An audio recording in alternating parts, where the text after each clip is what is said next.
Bueno, buenas tardes a todos. Soy José María Sanz Magallón, director general de la Fundación Telefónica. Y en primer lugar, pues darles a todos la bienvenida y agradecerles su presencia aquí. Yo estoy convencido de que les va a resultar muy provechosa. Por parte de Fundación Telefónica, nosotros hemos querido crear en este espacio Telefónica un punto de encuentro pues para todas las ideas innovadoras que puedan contribuir al desarrollo de la sociedad. Y realmente en esta ocasión el tema que nos trae es uno de los temas que nos parecen más importantes y que realmente nos llena de satisfacción. ¿Por qué? Porque dentro de Fundación Telefónica, uno de los ejes en los cuales centramos nuestra actividad y un eje además que compartimos con muchos ámbitos del Grupo Telefónica es precisamente la empleabilidad. Nosotros estamos convencidos y nuestro presidente, el presidente de la Fundación Telefónica, César Alierta, pues no se cansa de repetirlo, que nos encontramos ante una de las grandes oportunidades, de las mayores oportunidades de la historia de la humanidad. Mucho más importante, la revolución digital y los beneficios que puede traer para la humanidad son mucho más importantes que los que ha podido traer pues la revolución industrial o cualquier otra cambio tecnológico. Dentro de estas oportunidades, no obstante, hay que saber aprovecharlas, hay que ser capaces de prepararse y aprovechar todas esas oportunidades, y para ello, en gran medida, la clave está en la educación y en la formación, ¿no? Por eso, desde Fundación Telefónica hemos puesto en marcha, dentro del área de empleabilidad, pues un programa que llamamos Empleo Digital, que precisamente lo que consiste es en dotar de habilidades de profesionales digitales a las personas pues para que sean capaces de adaptarse y de desarrollar pues sus actividades en este nuevo entorno. Este programa Empleo Digital que se está desarrollando en toda España en colaboración además con instituciones como ayuntamientos o como comunidades autónomas, realmente está ayudando a formar a las personas en nuestro país, fundamentalmente jóvenes, pues en lo que el mercado laboral hoy en día demanda, ¿no? Pues en desarrollo de aplicaciones, en realidad virtual, en desarrollo de webs, y creemos que hoy en día uno de los campos más importantes es precisamente el campo del Big Data, que nos permite pues analizar millones de bits, millones de piezas de información, y gracias a eso pues ser capaces de tomar decisiones de una manera mucho más eficaz. Para ello, pues el equipo de la Fundación Telefónica pues hemos organizado pues una sesión que yo estoy convencido de que no les va a defraudar. Es una sesión que creemos que es de lujo. Ahora Luis Miguel Olivas, que es el responsable de empleabilidad digital de Fundación Telefónica, pues va a ir presentando el resto del evento, pero bueno, les puedo adelantar que tenemos con nosotros a Karma Artigas, que es la fundadora y CEO de Synergic Partners, pues que es una empresa que pertenece al Grupo Telefónica, que ha sido pionera en Big Data. Ya me impresionó mucho además como Karma vio la oportunidad pues hace ya cuando nadie hablaba de Big Data, y me contó cómo a raíz de una conferencia que estuvo en Barcelona, pues comprendió que eso era el futuro, y hace ya pues 12 o 14 años, cuando nadie hablaba de esto ni se le ocurría, pues empezó a trabajar en esto.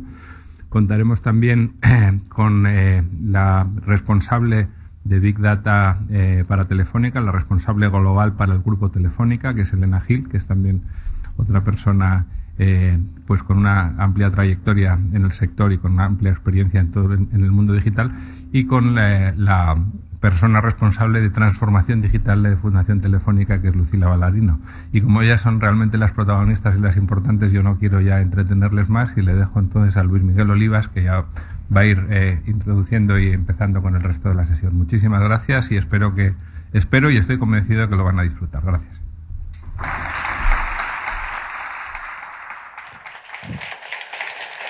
Gracias, José María. Bueno, bienvenidos también los que estáis viéndonos al otro lado del streaming. Se agotaron las entradas y bueno, ha habido mucha demanda, mucha expectación, y como dice José María, esperemos que disfrutéis y que nos vayamos aquí con unos conceptos claros aprendidos. Me encanta ver el auditorio lleno de jóvenes todos, sin importar la edad, porque lo que importa es la actitud de querer venir, de querer aprender, ¿no? Las ganas de reinventarnos.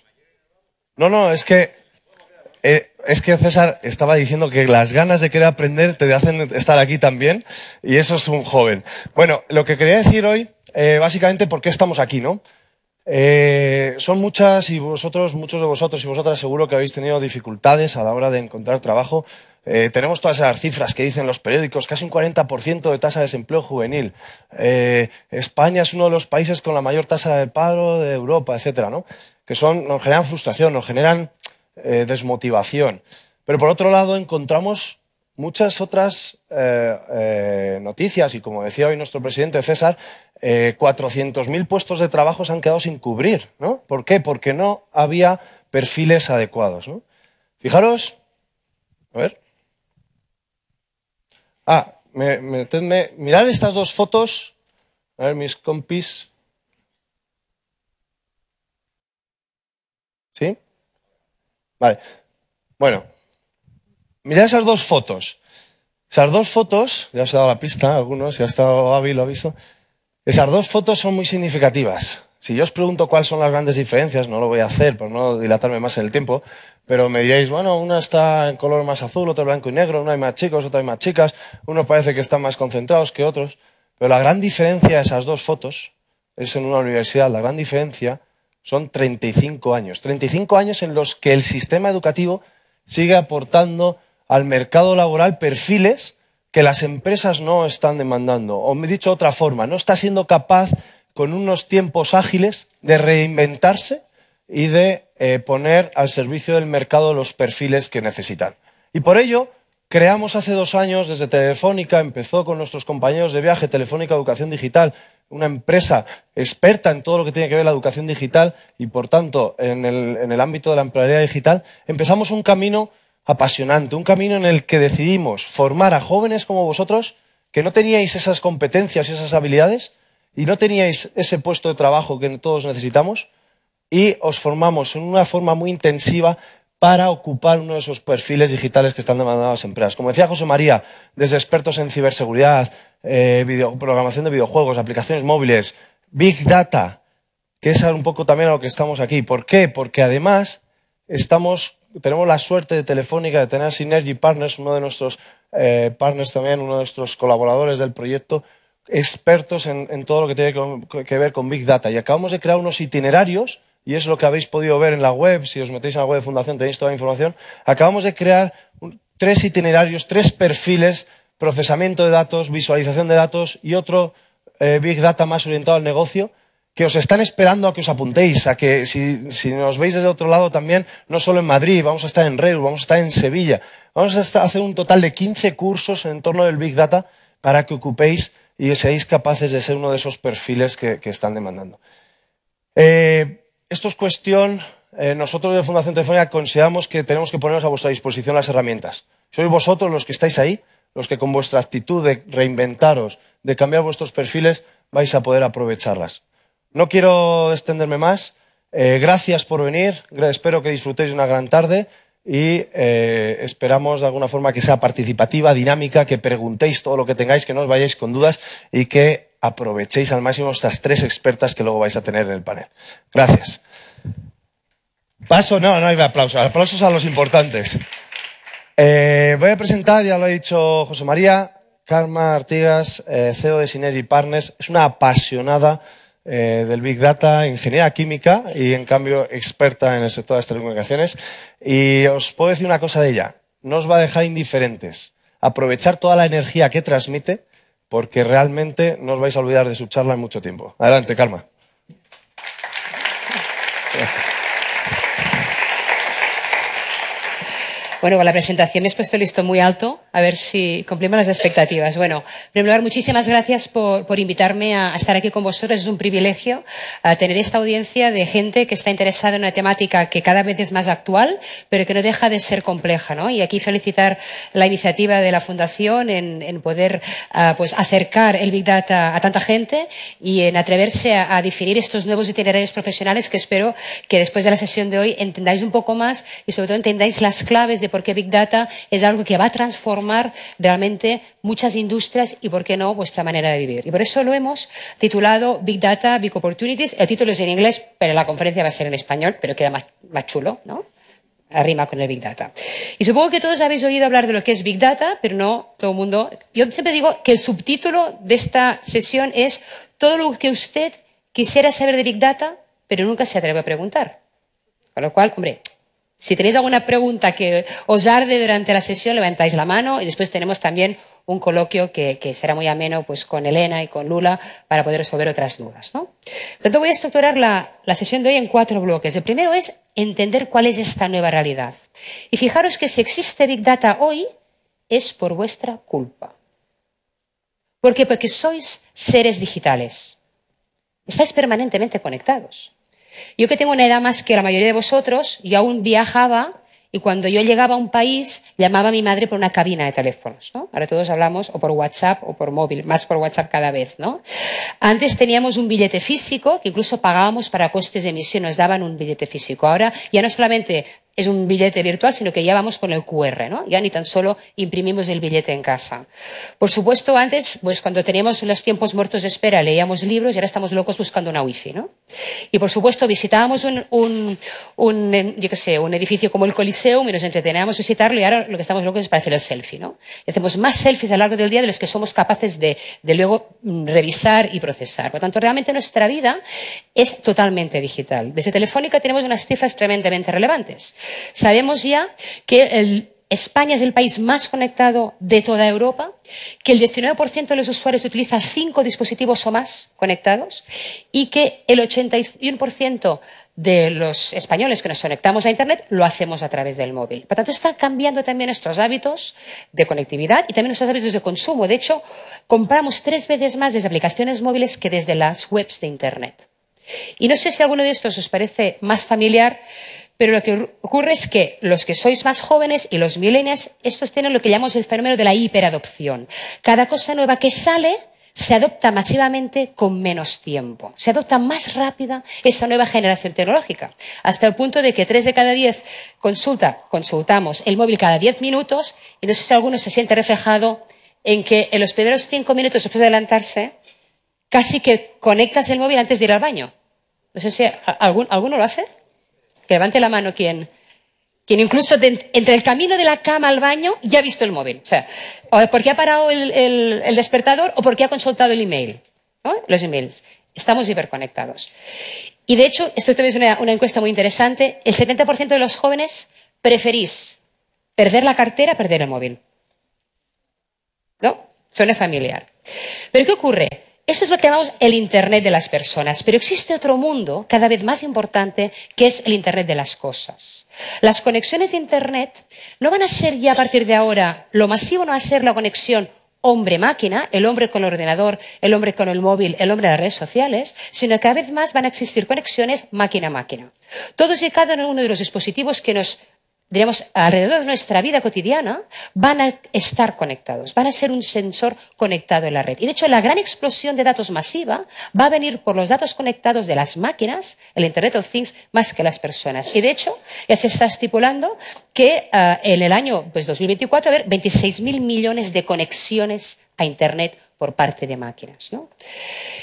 Evidentemente esto es posible porque esos sensores que van a estar conectados a nuestra refrigeradora, a nuestra cafetera, a nuestro teléfono, a nuestro Fitbit, a nuestro reloj, cualquier aparato de la casa, desde nuestro timbre, va a estar conectado, por supuesto nuestro móvil, cualquier cosa, está sensorizado. Y este coste de sensorización, el coste de los sensores, ha caído en picado.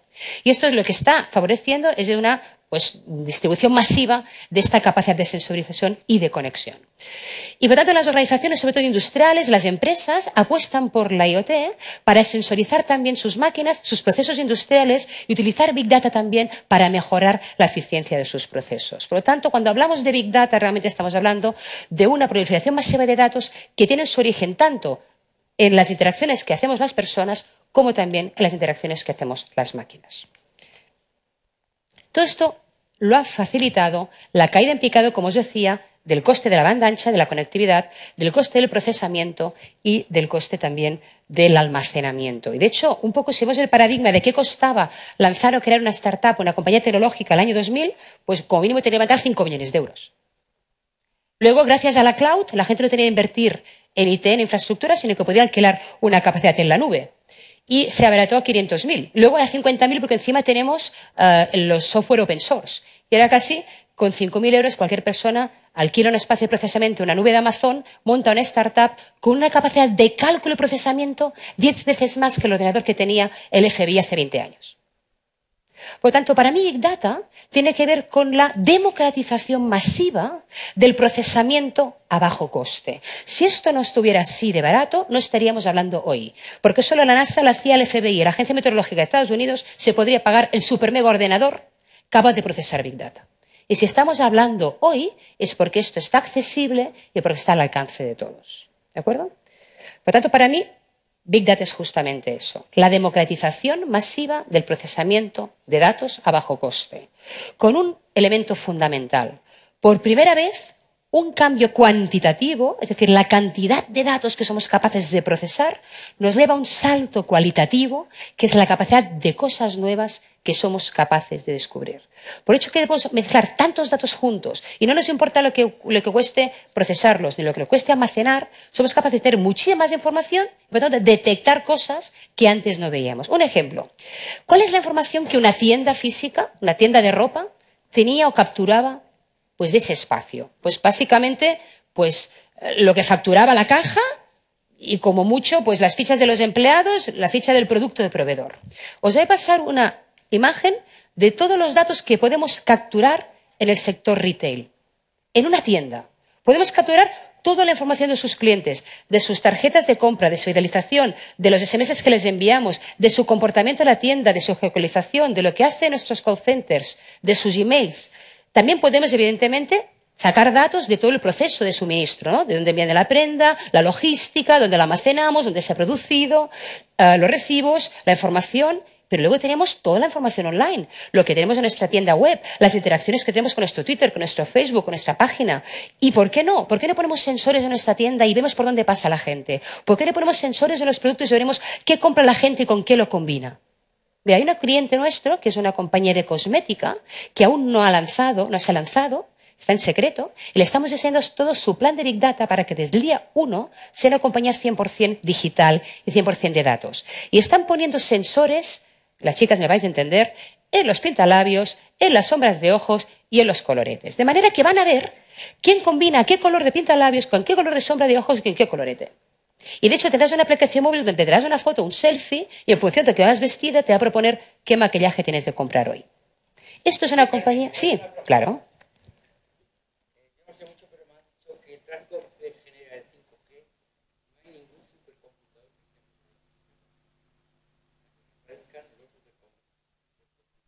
Cuánticos. Yo no sé quién va a llevar. Yo creo que antes llegará al 5G que el supercomputador cuántico, ¿no? Claro. Entonces, ¿qué va a pasar?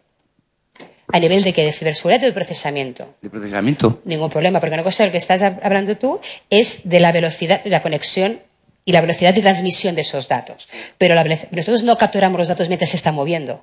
Capturamos los datos cuando están ya en lo que llamamos el gran lago de datos, que es donde los vemos. O sea, lo que pasará es que desde que los sistemas de origen a donde volquemos los datos, esa conexión irá mucho más rápida. Si tenemos que estar escuchando a la red... ¿Pero sí. cómo los analizamos? Igual que ahora. Otra cosa es cómo el ordenador cuántico, o sea, si esta 5G nos genera muchísimos más datos que hoy, tendríamos un problema no de procesamiento, sino de tiempo de procesamiento. Tardaríamos quizá más horas, en lugar de terminar 5 minutos, tardaríamos media hora, ¿no? Si tengo un ordenador cuántico, en lugar de 5 minutos, tardaría 5 segundos.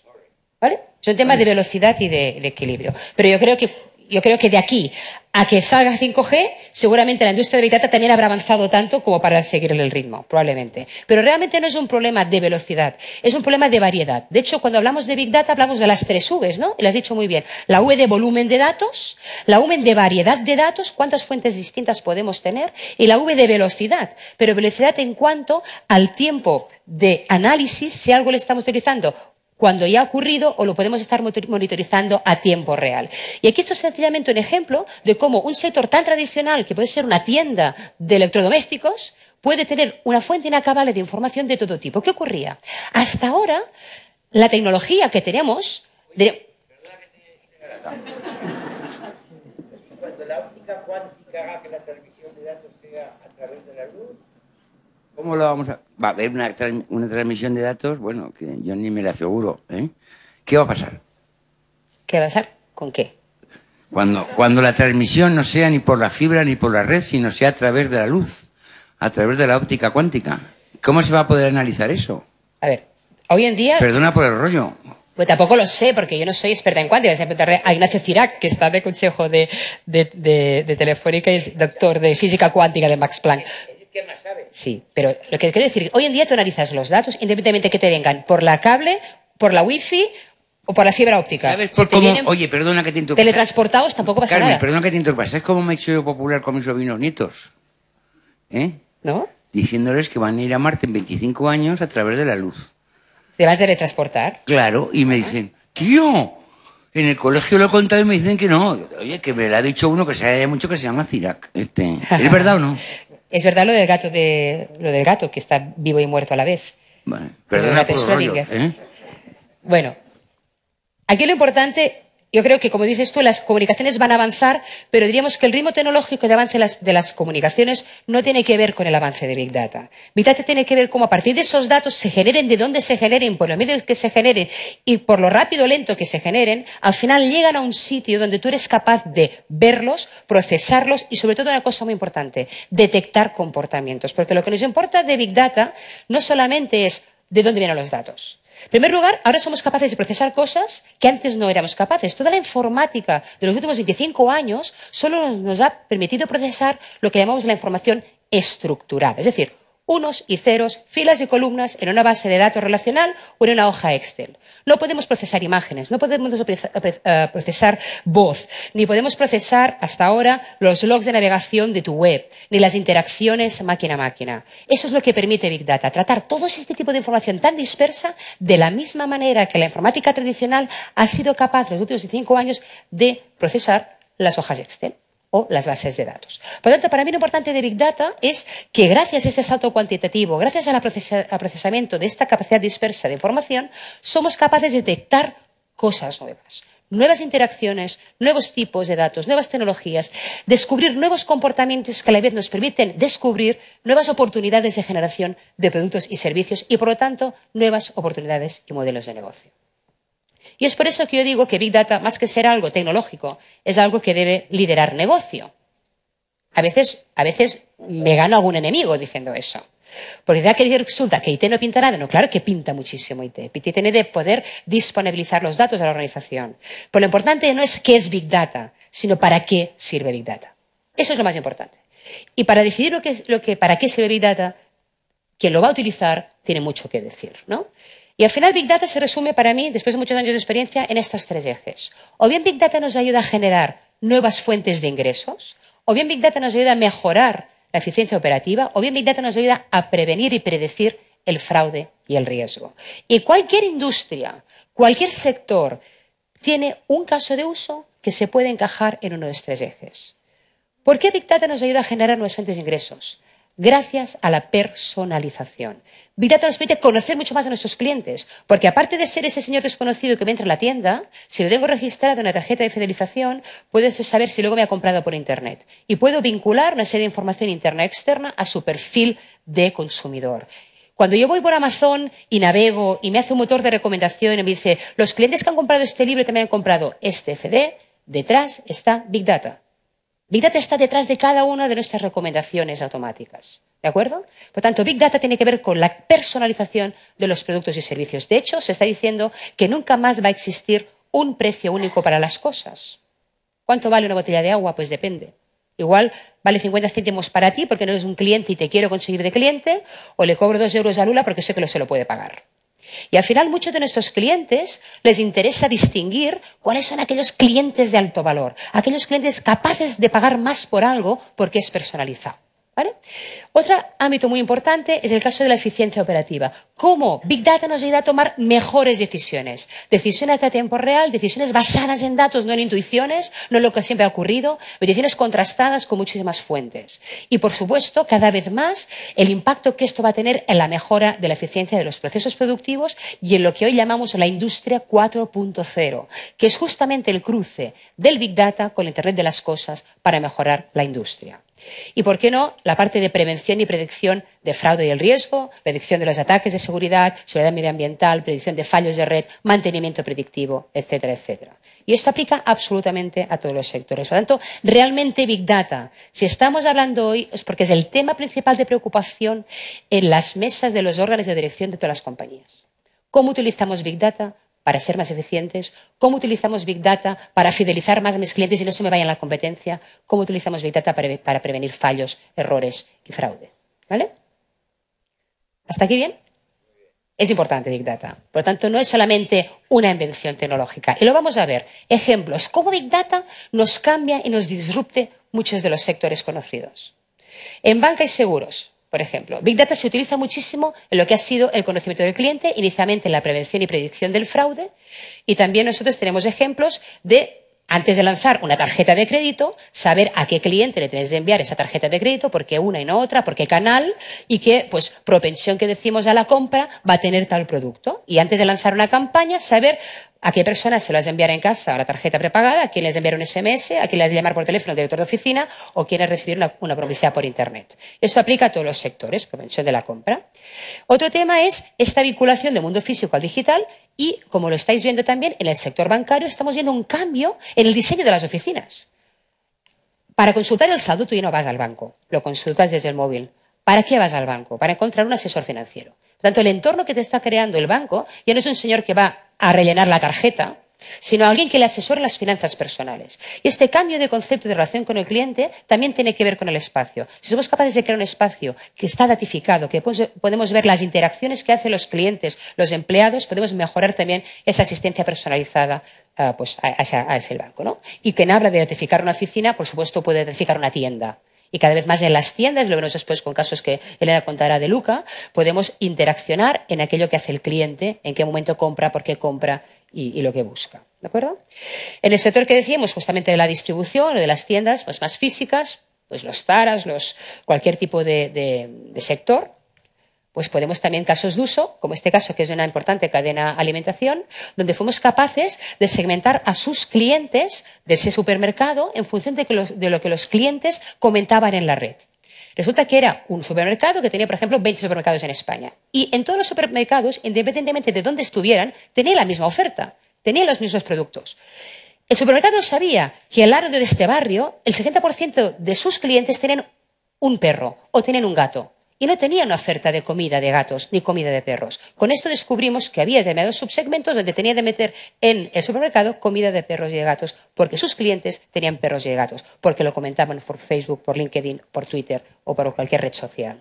O éramos capaces de detectar si en una zona había gente fan de MasterChef y los niños le pedían a sus padres determinados productos que en el supermercado no encontraban, porque eran otro tipo de gama de productos. Por lo tanto, al final lo que estamos diciendo es cómo utilizamos una información externa de la red social, no estructurada, y pues la utilizamos como información de conocimiento de un cliente que hasta el día anterior era anónimo y quizá no lo es tanto, ¿no? O, como por ejemplo, poder validar pues, la calidad de nuestros productos, no solamente por la calidad que anotamos, sino la calidad percibida, ¿no? Pues aquí decía, oye, que esto de leche de almendras no tiene ninguna, que con mucho tiene algún cacahuete, pero las almendras no están ni se le esperan, ¿no? Bueno, pues a partir de aquí, pues también tienes una medida no tradicional de lo que es la calidad de tu servicio, de tu producto. Un tema muy interesante es una importante empresa de refrescos, no voy a decir más, donde nosotros hemos utilizado en el enriquecimiento de los datos de sus tiendas con los datos de movilidad de Telefónica. Y allí somos capaces de poder caracterizar al cliente potencial que pasa por la calle. Si esa tienda está al lado de una zona muy turística, y por tanto, esos clientes, ¿qué comportamiento tienen?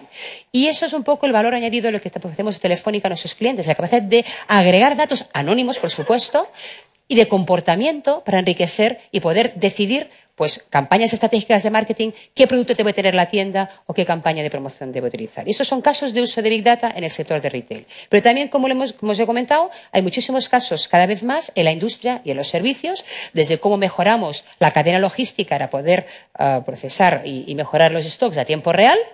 Hay una gran compañía de automoción que nos ha pedido que optimizar la demanda y la oferta para reducir el stock intermedio. Y en un proyecto de 2 meses es capaz de reducir el stock por un valor de 80 millones de euros. Porque eres capaz de afinar muchísimo más qué coche va a salir en la cadena de producción y qué coche te van a pedir para enviar al concesionario. Si eso no lo sabes, te queda un stock allí muerto de coches que igual, como haya encima que caiga granizo, incluso estás en riesgo de perder ese dinero, ¿no? Entonces, toda esta optimización que tú hagas entre oferta y demanda es tremendamente importante para la industria. La otra, que cada vez más es importante, es el tema de mantenimiento predictivo. Hoy en día muchas empresas paran, por ejemplo, una vez al mes para hacer mantenimiento preventivo. Paro esa turbina, ¿no? La miro, la tengo parado un turno y luego la vuelvo a... no ha pasado nada, sigue bien, y luego vuelvo a operar. Bueno, no ha pasado nada, sigue bien, que me detecta una jornada al mes de cada una de las piezas de una fábrica pueden ser millones y millones de euros. Pueden ser 15 millones de euros al mes, por hecho que tenga 100 componentes en una fábrica que tengan de parar un turno cada día. Si solo paro cuando realmente es necesario, porque tengo un modelo predictivo para saber cuál es el momento adecuado que tengo de parar, eso es un ahorro de costes tremendo y de eficiencia operativa, ¿vale?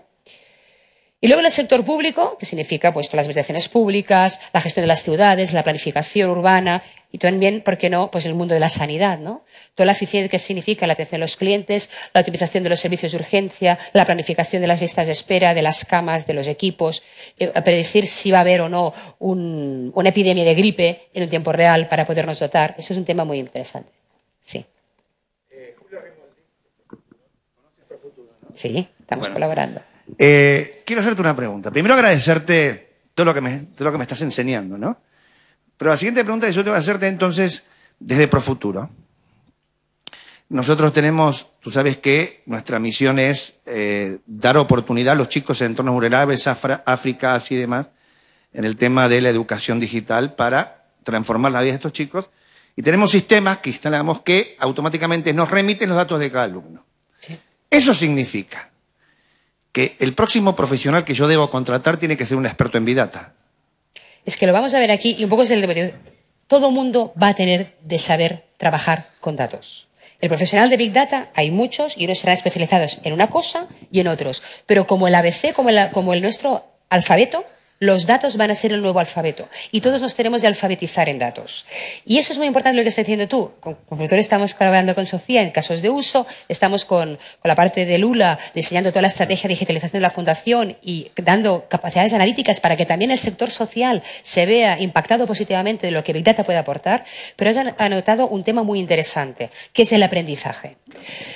Hoy en día Big Data permite diseñar itinerarios personalizados de aprendizaje. Es decir, que cada niño, en base a la interacción que tenga con una herramienta online, podamos definir su patrón de aprendizaje y si él aprenda mejor viendo un vídeo, un tutorial, un juego, una PowerPoint o un profesor al lado que le hace un test. Y en función de cada manera de aprendizar individual, podemos ser capaces de adaptar de manera dinámica los contenidos de esa lección en función de eso. Y eso es Big Data. Estos patrones personalizados y adaptación dinámica en función de esa interacción. Hay un campo enorme a apostar ahí, por supuesto. Perdón, Carmen. Yo la primera vez que te escuché en un consejo telefónica me quedé alucinado, dije, pues lo que sabe, qué barbaridad. Y me di cuenta que yo estaba totalmente obsoleto.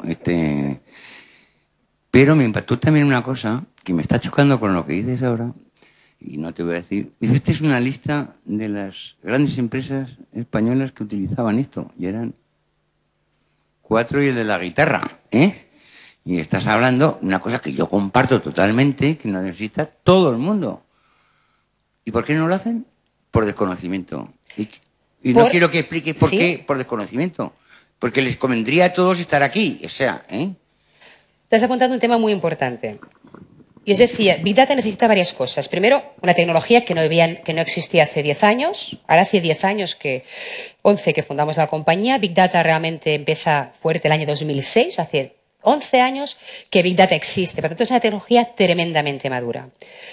Por lo tanto, dos, es accesible a muy bajo coste. Por lo tanto, no hay un tema de barrera tecnológica, no hay un tema de reducción. ¿Sabéis cuál es la barrera? La barrera cultural. La barrera de cómo una tecnología que está disponible para todos, somos capaces de que el negocio, ¿entendéis negocio en el sentido amplio?, lo adapte. De encontrar un uso real de esa tecnología para un bien empresarial, un bien social, un bien general. Y este es el gap que estamos intentando construir. Y ahí es el esfuerzo también de la Fundación, de democratizar también este conocimiento para que este salto cultural, que significa hacer lo que hacíamos antes de maneras distintas, con herramientas distintas y con análisis distintos, nos permita cambiar y mejorar la manera que hacemos las cosas. Pero realmente hoy en día, hace unos años sí que el problema era la tecnología, porque era como en prueba y no escalaba y tal. Hoy en día no. Hoy en día el gap realmente es el nivel de adopción de las compañías de Big Data y los retos de cambio cultural y de formación de los nuevos perfiles. Lo vamos a ver después. Oye, mira. Esta mañana ha habido una reunión aquí a las 10:30 de tecnología y te voy a decir una cosa. Yo creo que de Big Data hemos hablado dos y me he quedado preocupado porque era una reunión de tecnólogos, o sea que no era... Claro, esto es un problema. Tú tenías que salir en la tele, en vez de Sálvame, porque esto es mucho más interesante que Sálvame. Nosotros, si queréis, en el canal Cero Telefónica, ¿no?, hacemos un monográfico y ningún problema. Si me permitís avanzar un poquito, bueno, estos son casos de uso, por ejemplo, esto es una cosa que hicimos hace muchos años para Turismo de Madrid, para Madrid Destino, de justamente cómo utilizar Big Data para caracterizar pues los visitantes, los turistas que aún tenían que venir, ¿no? O sea, a partir de las reservas de los hoteles, de las reservas por visa, de los billetes, tú puedes saber si de aquí a 2 meses te vienen, qué sé, 200.000 brasileños. Entonces, igual, en lugar de actuar desde la demanda, actúa desde la oferta. Es decir, si hay gente aquí, ¿por qué no adaptas tu oferta en función de lo que sabes que va a ocurrir, ¿no? Entonces, en el fondo lo que estoy contando son ejemplos donde el cambio principal de mentalidad, que decíamos antes, es cómo pasar de tener una visión reactiva a una visión predictiva. Dejar de basarme en lo que ya ocurrió. Ayer perdí 1.000 clientes. Eso lo hacemos mucho en Telefónica, ¿no? El chart. Ayer perdí 1.000 clientes. O una empresa. Ayer rompí stocks. Qué lástima. No, perdona. Si ha ocurrido, ya no puedo hacer nada por remediarlo. A mí no me interesa cuántos clientes perdí ayer. Me interesa cuántos clientes estoy a punto de perder de aquí 2 meses. ¿Por qué se van a ir? Si es porque resulta que Orange me está sacando la tarifa del fin y la gente por precio se me va a ir. Y saber qué tengo que hacer para que no se vayan. Por tanto, dejar de actuar reactivamente para actuar predictivamente, ¿no? Sí. Una sola pregunta de curiosidad. Cuando comienza, digo, yo pues soy de alguna manera, no soy un nativo digital, ¿no? A mí me dijeron el otro día en una de las charlas que yo era un 50+. Ni millennial ni centennial, un 50+. Pero la pregunta es esta. Recuerdo en mi época de universidad que comencé con la regla de cálculo a trabajar y cuando me recibí, bueno, ya estaban las primeras calculadoras.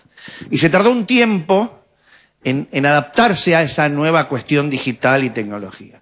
¿Tú crees que con el Big Data el tiempo de adaptación va a ser menor para el común de la gente o va a tardar en popularizarse de tal manera que ya todos hablemos de Big Data? No sé si se entiende la pregunta. Sí. El tema está en que cada vez se adapta más rápido. Esta hiperadopción que te estaba comentando también ocurre en Big Data. ¿Por qué?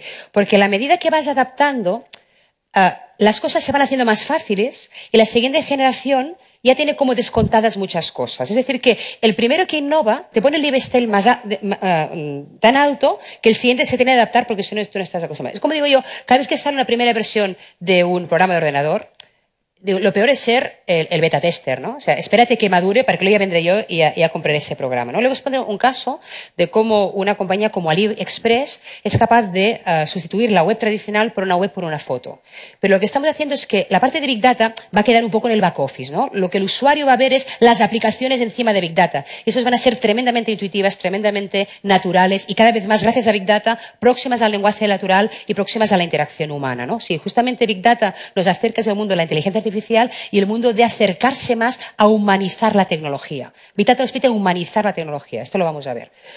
Hablando de la parte de predicción, un caso que nos gusta mucho contar es un caso que hicimos de Synergy Partners con el Ayuntamiento de Nueva York para la predicción del crimen. O sea, lo de Minority Report, tal cual. O sea, somos capaces de predecir con un 80% de fiabilidad cuándo va a ocurrir un crimen, de qué tipo, en qué barrio y a qué hora.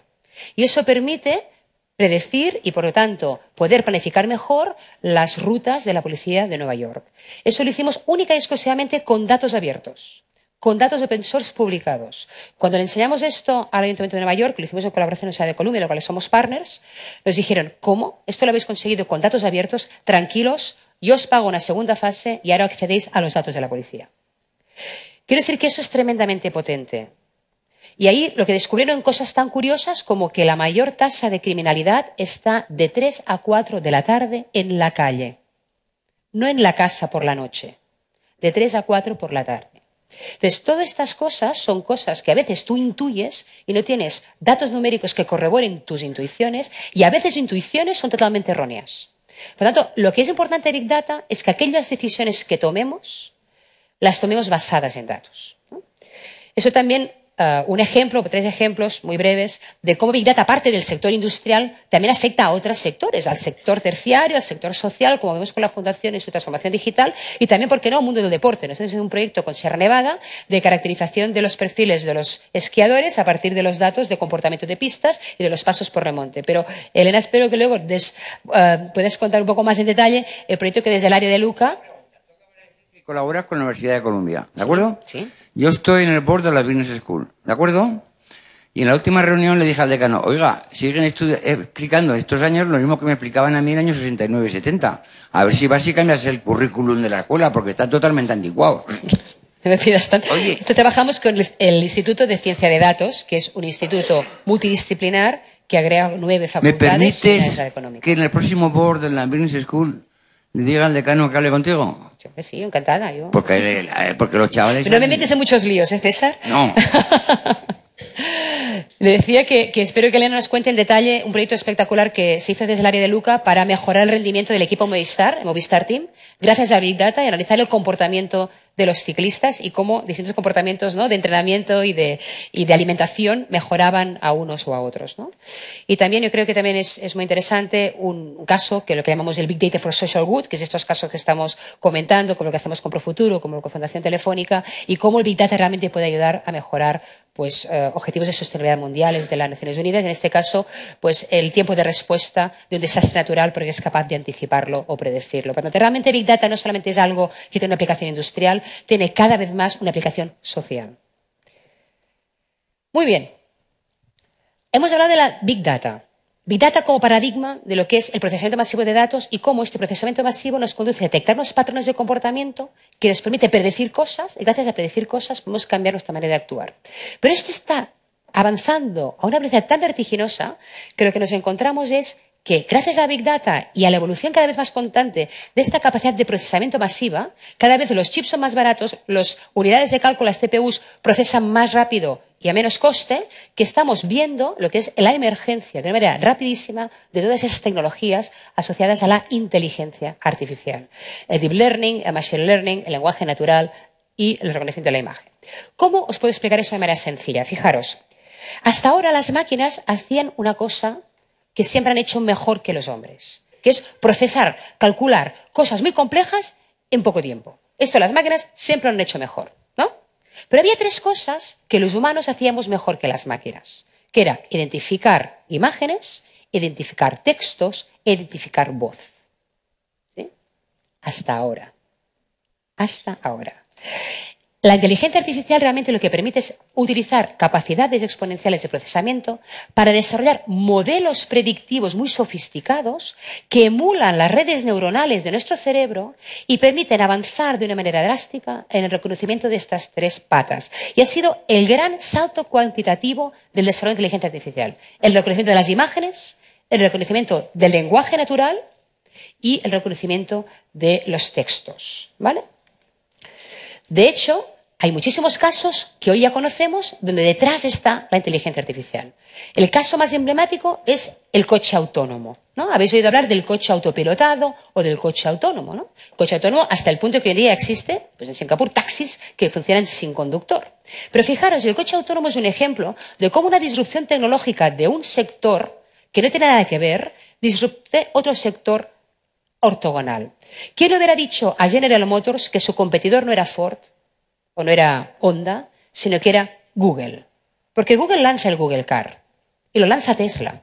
Y Tesla y Uber, y también Google, crean el coche autopilotado. Y aquí tenemos como dos tendencias. La industria de automoción de toda la vida, los BMWs que hacen el coche autónomo, y para ellos es un coche eléctrico con ordenador, y los Googles que hacen el Google Car, que para ellos es un ordenador con ruedas.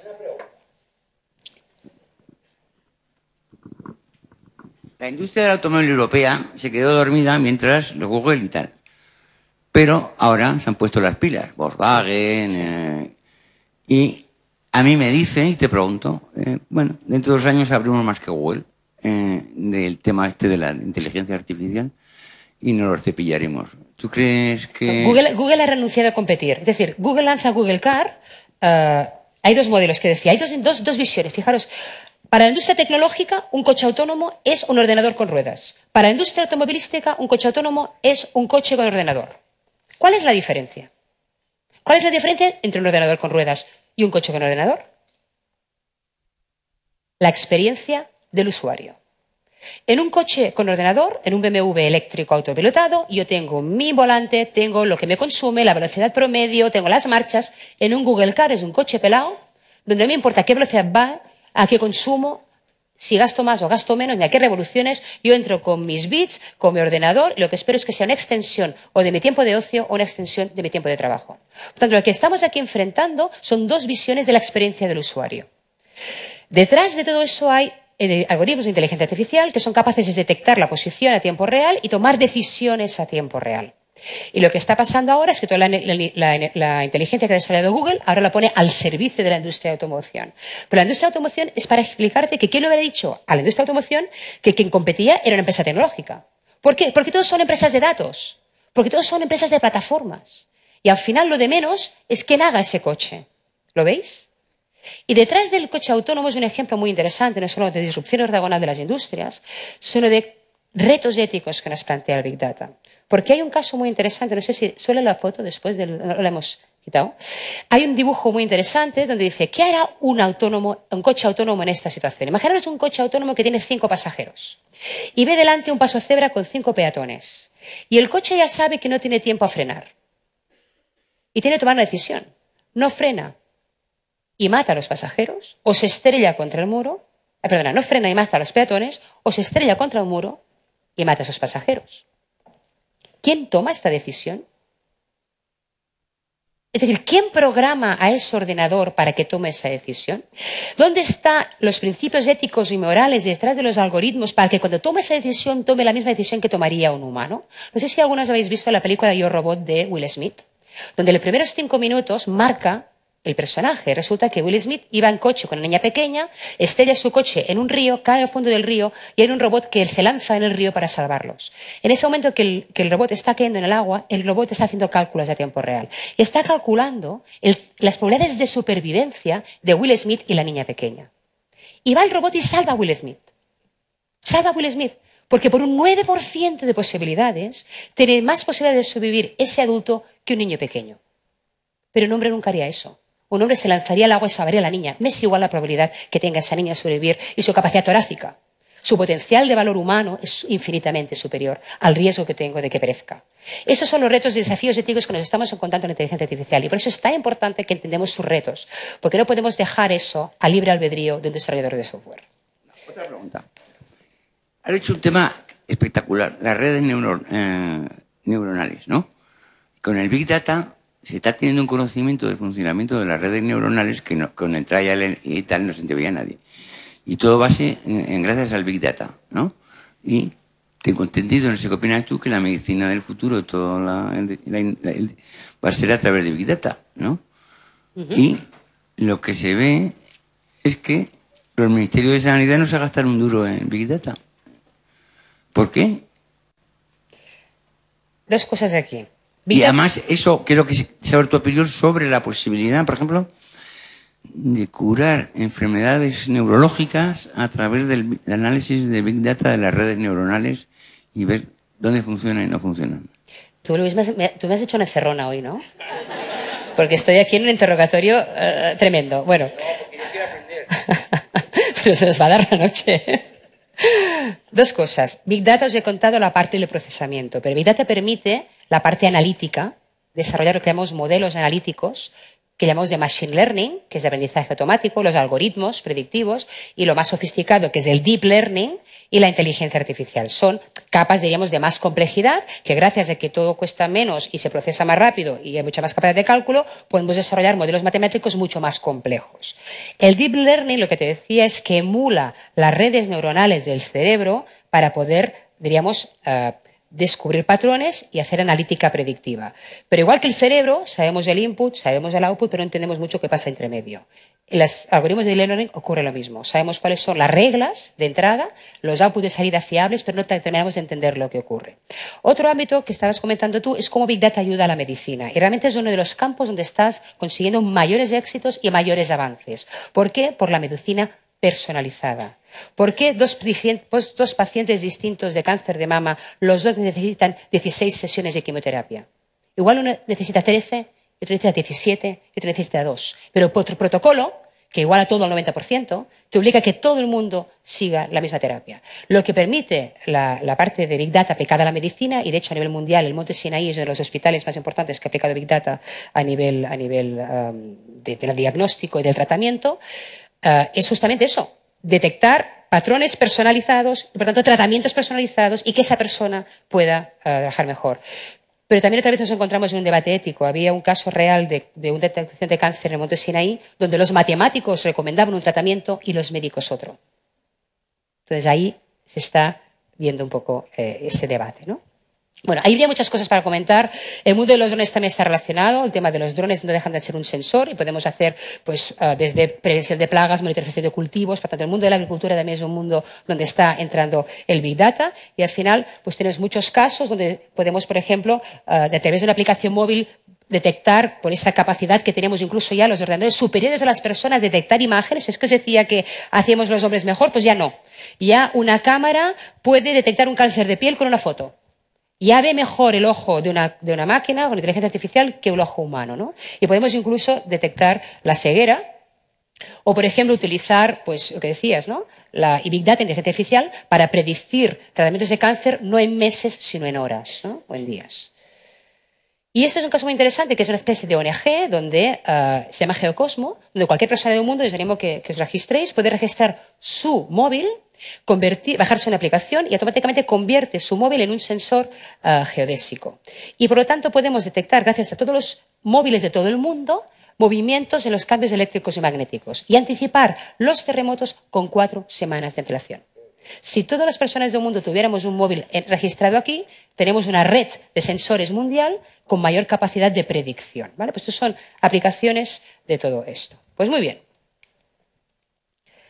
Y ya no voy a más porque va muy rápido. La aplicación de artificial, por ejemplo, si os bajáis, vais a AliExpress, os bajáis esta aplicación móvil, yo cojo el móvil, hago una foto del bolso de Elena y automáticamente a tiempo real me propone todos los bolsos que tiene en el almacén y con un clic los compro.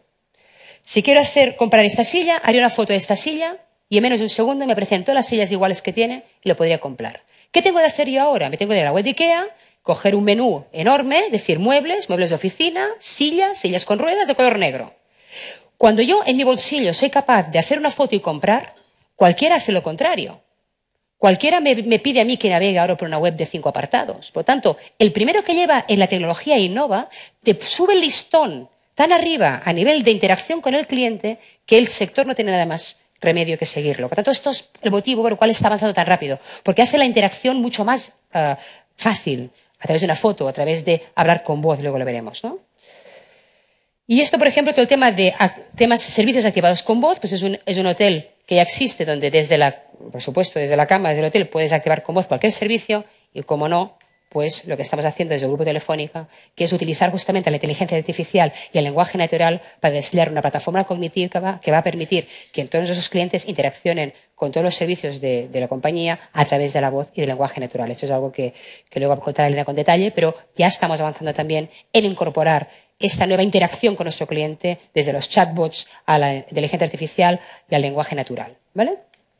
Pues muy bien. Ya sabemos lo que es Big Data, os he contado muchos casos, vemos que es interesante. ¿Qué necesitamos? ¿Qué nos hace falta? 3 cosas importantes. Una la hemos dicho ya, necesitamos nuevas arquitecturas tecnológicas. A nivel técnico, los que sigan el curso pues os contarán lo que es el Hadoop, lo que es el Spark, es decir, nuevos paradigmas de procesamiento de la información a nivel técnico. Necesitamos nuevas técnicas analíticas, el Machine Learning, el Deep Learning, herramientas avanzadas de análisis estadístico, pero un tema muy importante, necesitamos nuevos perfiles profesionales, necesitamos nuevas habilidades. ¿Cuáles son estas habilidades? Bueno, un tema muy interesante, habéis oído hablar de los científicos de datos, ¿no? Los científicos de datos son justamente esas personas que tendrán de entender los datos de una organización y ayudar a detectar esos patrones, a detectar esos comportamientos y ayudar a influenciar en los cambios de desarrollo. Y dicen que la profesión de Data Scientist es la profesión más sexy del siglo XXI.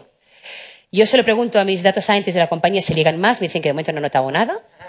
Pero claro, a mí yo quedé sorprendida porque el otro día, para fijaros si esto está al orden del día, una compañía tan importante como Yves Saint Laurent está anunciando una colonia masculina con este señor tan elegante y dice Alexander Rubiket, investigador de inteligencia artificial. O sea que ya es un reclamo directo. Esto de ser data scientist, digo, no puede ser. Este señor es un modelo. No, lo busqué en LinkedIn. Y está en LinkedIn. Evidentemente ya lo agregué. A ver, para ofrecerle el trabajo en Synergy Partners, a ver qué estáis pensando. O sea, a ver, no. Pero sí existe, pobre chaval. Hace un mes lo busqué y ponía Rubinet y ya pone R. Porque habéis tenido una avalancha de gente tremenda. O sea que existe, es francés, está en Stanford y lo tengo agregado. ¿Vale? Haberlo visto antes. Bueno. Si os fijáis aquí, justamente lo que estamos diciendo de cuáles son las barreras de adopción del Big Data, y eso es un estudio que hace IDC, hace ya 2 años, no habla del presupuesto, no habla del retorno a la inversión, no habla del negocio. El hándicap número 1 es tener las personas adecuadas. Tener las habilidades en tu compañía, los nuevos perfiles profesionales que te ayuden a procesar los datos, a entender los datos, a visualizarlo para tomar decisiones. Y eso es el motivo por el que estamos aquí. Porque esto es realmente la oportunidad de futuro. Hablaremos de los ingenieros de datos en estos cursos, que son los que vayan a ayudar a procesar la información. Vamos a hablar de los arquitectos, que entenderán más o menos las arquitecturas, y los científicos de datos, tanto en su variante de análisis como en su variante de visualización, que cada vez es más importante. Porque fijaros, cuando yo tengo 25 puntos, puedo representarlos en un diagrama de quesito, o en un diagrama de bolas, o en un diagrama de barras. Pero si tengo 25 millones de puntos de sensores cada segundo, no lo puedo representar en un diagrama de barras. Cada vez más necesitamos gente con mentalidad espacial que sea capaz de inventarse algo para visualizar toda esa información de una manera que un ser humano en un segundo lo entienda y tome una decisión. Por lo tanto, estos son realmente esos perfiles de futuro. Pero no solamente estos perfiles de futuro serán para los data scientists, porque de data scientists tampoco necesitaremos tantos. Y más, cada vez más habrá más robots y más inteligencia artificial que casi lo hará solo. Lo que tenemos que entender es todas y cada una de las profesiones que van a requerir gente que entienda de datos. Es el nuevo alfabeto, desde abogados, periodistas, médicos, por supuesto. Todos tendremos o un ordenador al lado, un robot al lado, una herramienta de inteligencia artificial, pero sobre todo tenemos un activo único que son los datos. Y los datos van a ser la nueva fuente de negocio, los nuevos modelos de trabajo y, por supuesto, toda la inteligencia diferencial, ¿no? Y al final una compañía se va a diferenciar de otra no por la tecnología, que es una commodity, sino por los datos únicos que tenga y por la inteligencia única que sea capaz de sacarle de esos datos.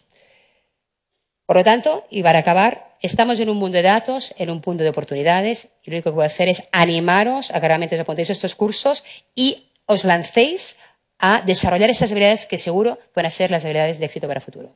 Muchísimas gracias.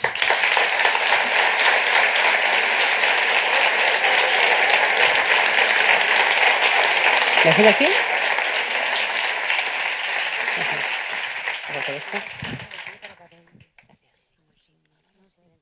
Bueno, muchísimas gracias, Karma. Toma asiento, no te sientes, Karma, sube ya, quédate aquí conmigo en la silla. Vamos ahora a presentar, a ir presentando al resto de expertas, de este panel de expertas que hemos juntado hoy. Y bueno, nos hemos retrasado un poquito en el tiempo, igual alguno no llega al Bernabéu a ver el fútbol, pero no pasa nada porque lo retransmiten, ¿no? Entonces, bueno, ya hemos escuchado a Karma. Vamos, sí. Vale, voy a tomar asiento aquí también. Pido a Elena, nuestra responsable de Big Data Global y CEO de Luca, de Telefónica. Muchas gracias, Elena. Gracias. Y a Lula Ballarino, nuestra responsable de Transformación Digital de la Fundación. Muchas gracias. Bueno, lo primero, gracias por la charla. Creo que por lo menos a nuestro presidente le ha gustado, eso sí que ha quedado, ¿no? Y bueno, vamos a empezar. Elena, si te parece, estamos en una empresa ahora mismo donde nuestro propio presidente, José María Álvarez Payete, siempre nos transmite la importancia de ser una empresa de datos, de pensar en datos. ¿Qué estamos haciendo desde Telefónica en esta línea? Y cuéntanos, ya que Karma lo ha comentado, el caso concreto de Movistar Team. Sí, muchas gracias. La verdad es que un gusto estar aquí. La verdad es que para Telefónica Big Data ha sido una de las grandes prioridades estratégicas hace años. De hecho, el expresidente César Alierta fue uno de los primeros que creyó en esto. Nos llamaba los chicos de los algoritmos, pero se dio cuenta de que era algo que no era una moda, porque ahora parece que todo el mundo lo compra, pero en aquel momento el Big Data parecía que era, y Karma lo recuerda muy bien, algo que bueno, está de moda, ahora viene, ahora se va, y realmente creyó en eso y arrancó la transformación digital con ello. Porque al ser una empresa de telecomunicaciones, y lo hemos visto, nuestras redes tienen que gestionar esos miles de millones de eventos que generamos las personas con nuestros teléfonos móviles. Y antes del Big Data, la verdad es que no los utilizábamos. De hecho, muchísimos datos ni siquiera los almacenábamos porque era muy caro procesarlos y analizarlos y no los usábamos. Gracias al Big Data se nos ha abierto un mundo completamente distinto, que es el poder utilizar esos datos. ¿Para qué? Para tomar mejores decisiones, y para tomar mejores decisiones en todos los ámbitos de la empresa, que es lo que se llama convertirse en una empresa data-driven, que parece algo sencillo, es muy complicado, pero es súper poderoso. Lo que te permite básicamente es conocer mejor a tus clientes. Antes hablábamos de los clientes promedio, como mucho éramos capaces de segmentarlos, y si somos capaces de juntar todos los datos que tenemos en la empresa en distintas partes, en los distintos canales, realmente puedes tener un conocimiento profundo del cliente y hacerles ofertas específicas, que es de lo que se trata. Por lo tanto, el Big Data es un pilar que está realmente muy imbricado en toda la estrategia de Telefónica. Además del uso interno, estamos también utilizando el Big Data para ayudar a nuestros clientes empresariales a hacer este mismo recorrido. Y Telefónica lanzó hace un año Luca, que es la unidad que presido, y de hecho donde Synergy Partners es un elemento muy clave, que lo que hacemos es precisamente eso, ayudarles a recorrer el mismo camino con los activos que tiene Telefónica, que son muy únicos. Desde luego nuestra experiencia interna, pero tenemos también capacidades de consultoría y analíticas que aporta Synergy Partners, tenemos infraestructura y además tenemos servicios que podemos derivar de nuestros datos. De manera agregada y anónima somos capaces de caracterizar flujos de movimiento de las masas de personas. Y eso lo aplicamos a distintos sectores, a turismo, a transporte, a retail, pero, y siguiendo a la segunda parte de tu pregunta, también lo podemos utilizar en otro ámbito, como por ejemplo el deporte. Entonces, estamos realizando un trabajo con el equipo Movistar, con Movistar Team, en dos ámbitos. El primero, que es el ser capaces de que nuestro equipo Movistar tenga mejores resultados, con la misma lógica, utilizar datos que antes no se utilizaba. Por ejemplo, un ciclista, esto lo hemos aprendido ahora, genera alrededor de 3 millones de datos en una vuelta que no se utilizaba. Entonces, juntando todos los datos que provienen de la bicicleta, que al final es como un ordenador donde tienes la potencia, la velocidad, etcétera. Los datos biométricos del ciclista, y además todos los datos de los entrenamientos, de las etapas, somos capaces de predecir y recomendar al ciclista lo que tiene que hacer en cada momento. Y lo utilizan tanto en los entrenamientos como en carrera. Y ahora, y de hecho lo lanzamos el lunes, lo que hemos es utilizado el Big Data para entender cuál es el impacto que tiene un evento ciclista como es la Vuelta de España. Y lo que hemos hecho es analizar todo lo que ocurría en cada una de las etapas de España, ver el impacto que tenía en las audiencias de televisión, además en cuánta gente acudía a cada una de las etapas y de dónde provenían, etcétera, y el impacto en redes sociales. Con lo tanto, esperamos colaborar con la organización de la Vuelta de España para poder potenciar eso. Por lo tanto, el Big Data realmente lo puedes aplicar a todas las áreas. Y comentaba Karma, y también lo decía el otro día Chema Alonso, nuestro Chief Data Officer, que una empresa del siglo XXI tiene que basarse en datos y no en intuición, ¿no? Y ahí comentaba también esa barrera cultural que estamos encontrando. ¿Cuáles son los grandes retos a los que os estáis enfrentando desde el área de Big Data de Telefónica? Sí, yo totalmente alineada con Karma y además lo hemos experimentado como empresa. Yo creo que la parte tecnológica no es sencilla, pero evidentemente ahora mismo no es lo diferencial. El acceso de datos, clarísimamente la barrera es cultural.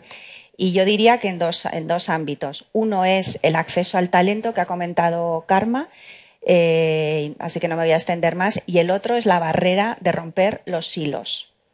Hasta ahora en las empresas, de hecho se dice, ¿no? La información es poder.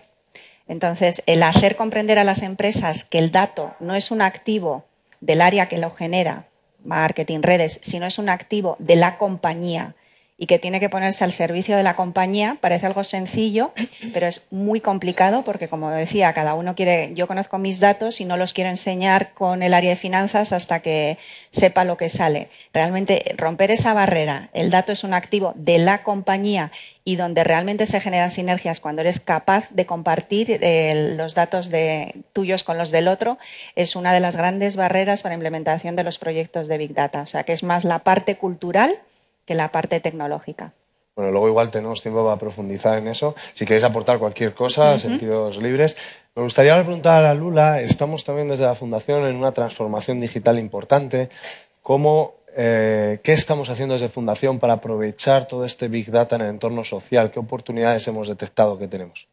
Bueno, en eso, siguiendo un poco lo que decía Elena y aprovecho para agradeceros a las dos públicamente que están siendo las mentoras de esta transformación digital y nuestro intento de ser una data-driven organization también como organización social, el diferencial que teníamos y el reto cuando nuestro presidente nos hizo el encargo de liderar la transformación digital de fundaciones como una empresa social como la nuestra, que al final nuestro objetivo no es de clientes, sino de ayudar a los colectivos con los que colaboramos, podemos poner esta tecnología y disponibilizar esta tecnología al servicio social, ¿no? Entonces, siguiendo también las recomendaciones de las posibilidades del Big Data, estamos intentando tener un mucho mayor conocimiento de nuestros usuarios, nuestros beneficiarios, los participantes de nuestros programas, para poder hacer oferta de acciones sociales mucho más pertinentes para ellos y que cambie más radicalmente su vida. Al final, la estrategia, el plan de transformación digital tiene como objetivo tener más impacto con nuestras acciones y ser más eficientes con el uso de nuestros recursos para poder llegar a más personas y ayudar a más niños o más jóvenes en situación de desempleo, dependiendo de los programas en los que, o movilizar a más voluntarios en los programas en los que colaboramos. Y estamos dando esos primeros pasos de la transformación en el reto principal que ambas mencionaron, que es estructurar la información que está desestructurada en múltiples plataformas, en múltiples sistemas. Ahí veo el equipo de Big Data que está trabajando en Fundación Telefónica, que son los que están limpiando todos los datos que vienen de los diferentes aplicativos para poder sacarle una inteligencia y poder tomar decisiones mucho más estratégicas a la hora de dónde llevar nuestros programas sociales. Concretamente, para el área de empleo digital, estamos usando datos abiertos de búsquedas de trabajo en plataformas de búsquedas de empleo para poder, a la hora de tomar la decisión de dónde llevar uno de estos cursos presenciales de Big Data, por ejemplo, o un curso de robótica o un curso de programación Java, a aquellas ciudades donde los jóvenes que hacen los cursos que ofrecemos desde Fundación tengan más capacidad y más probabilidad de conseguir un empleo. De ese modo, al final, nuestro resultado tradicional, nuestro KPI, que es jóvenes formados, se mantiene igual, pero nuestro social value indicator, nuestro valor de impacto social, se multiplica por 2, por 3 o por 4, porque los jóvenes que pasan por nuestros cursos consiguen un empleo real porque estamos ofreciéndolos en ciudades donde sabemos que se necesitan esos perfiles, ¿no? Entonces, estamos intentando ser punta de lanza en el Big Data for Social Good y un ejemplo de aplicación de esta tecnología para Telefónica y para la Fundación Telefónica. Y en estos 9 meses que llevas liderando el área de transformación, ¿qué problemas te has encontrado o a nivel organizaciones, ONGs, fundaciones, qué problemas crees o qué necesidades tienen? Bueno, creo que en ese sentido nos pasa un poco lo mismo que a todas las empresas pequeñas y medianas que están empezando a dar los primeros pasos en este sentido, y le pasaba a la propia Telefónica, de que no estamos capturando los suficientes datos o estamos desestimando datos súper valiosos que no estamos almacenando correctamente, no estamos capturando suficientes datos de nuestros participantes, de nuestras plataformas, de nuestras interacciones con nuestros usuarios, y ahora que nos está tocando ponernos a analizar esos datos para extraerle valor, nos encontramos con un altísimo porcentaje de datos que no podemos cruzar porque la calidad no es buena, y entonces nos toca buscar formas creativas de capturar esa información que al final siempre es para ofrecer un máximo valor a nuestros participantes o a nuestros programas y a las personas que participan. Y estos pasos, como son un poco invisibles, porque es más trabajo técnico y aquí los únicos que realmente saben el esfuerzo, y los veo a todos asintiendo al equipo de tecnología y de Big Data, cuesta poder mostrar resultados después de 9 meses porque el esfuerzo que se hace es más ¿no? de back office y de limpieza y de organización y de upgrading de las plataformas que creo que son los primeros pasos que hay que dar. Permíteme, lo estábamos hablando antes, es crítico. Sin eso es un trabajo que no se ve, pero sin eso no ves los resultados. Y de hecho, si arrancas sin tenerlo bien, vas a volver atrás. O sea, que estás... Entonces, ahora estos pasos que ya tenemos la arquitectura de referencia, ¿no? La arquitectura de referencia definida, tenemos montado ya el entorno, estamos volcando y gestando ya los datos de nuestros proyectos en un entorno virtual para poder hacer procesamiento de esos datos, y creo que, bueno, al menos estamos muy contentas y aquí mis mentoras me van validando que así es, así que estamos bastante bien. Uy, el jefe, volvió. Sí, por supuesto. Elena, ¿cuántos expertos digitales tiene el Grupo Telefónica? Y segundo, una pregunta a Carmen y a Elena. ¿Qué porcentaje de la plantilla de una empresa o de una sociedad o de una administración pública mínimo deben ser digitales? Siempre me hacía esa pregunta en el consejo, la sabes ya. pero no de expertos digitales, era expertos de algoritmos, que esa más o menos la sabía. La verdad es que, un poco lo que decía Karma, lo que son expertos en algoritmos, data scientist, data architect, es un grupo, yo te diría, más que de cantidad, de calidad. No estás hablando de cantidades enormes, lo que necesitas tener es un grupo que sea capaz de desarrollarlo. Lo que necesitas, y el gran reto, es tener las personas que sean capaces de trabajar con los datos y con esos perfiles digitales. Y eso, yo creo que inicialmente tienes ciertas áreas con las que son muy directo el trato, pero tendría que extenderse al total de la empresa. O sea que la respuesta no es ahora que los 150.000 empleados de Telefónica tienen que ser digitales, pero tendríamos que ir acercándonos hacia este número. Pero por eso yo creo que esa distinción que antes había como una obsesión por cuántos data scientists, en realidad eso no es lo que te va a marcar. Lo que te va a marcar es el cómo transformas la organización para trabajar y para tomar decisiones con datos.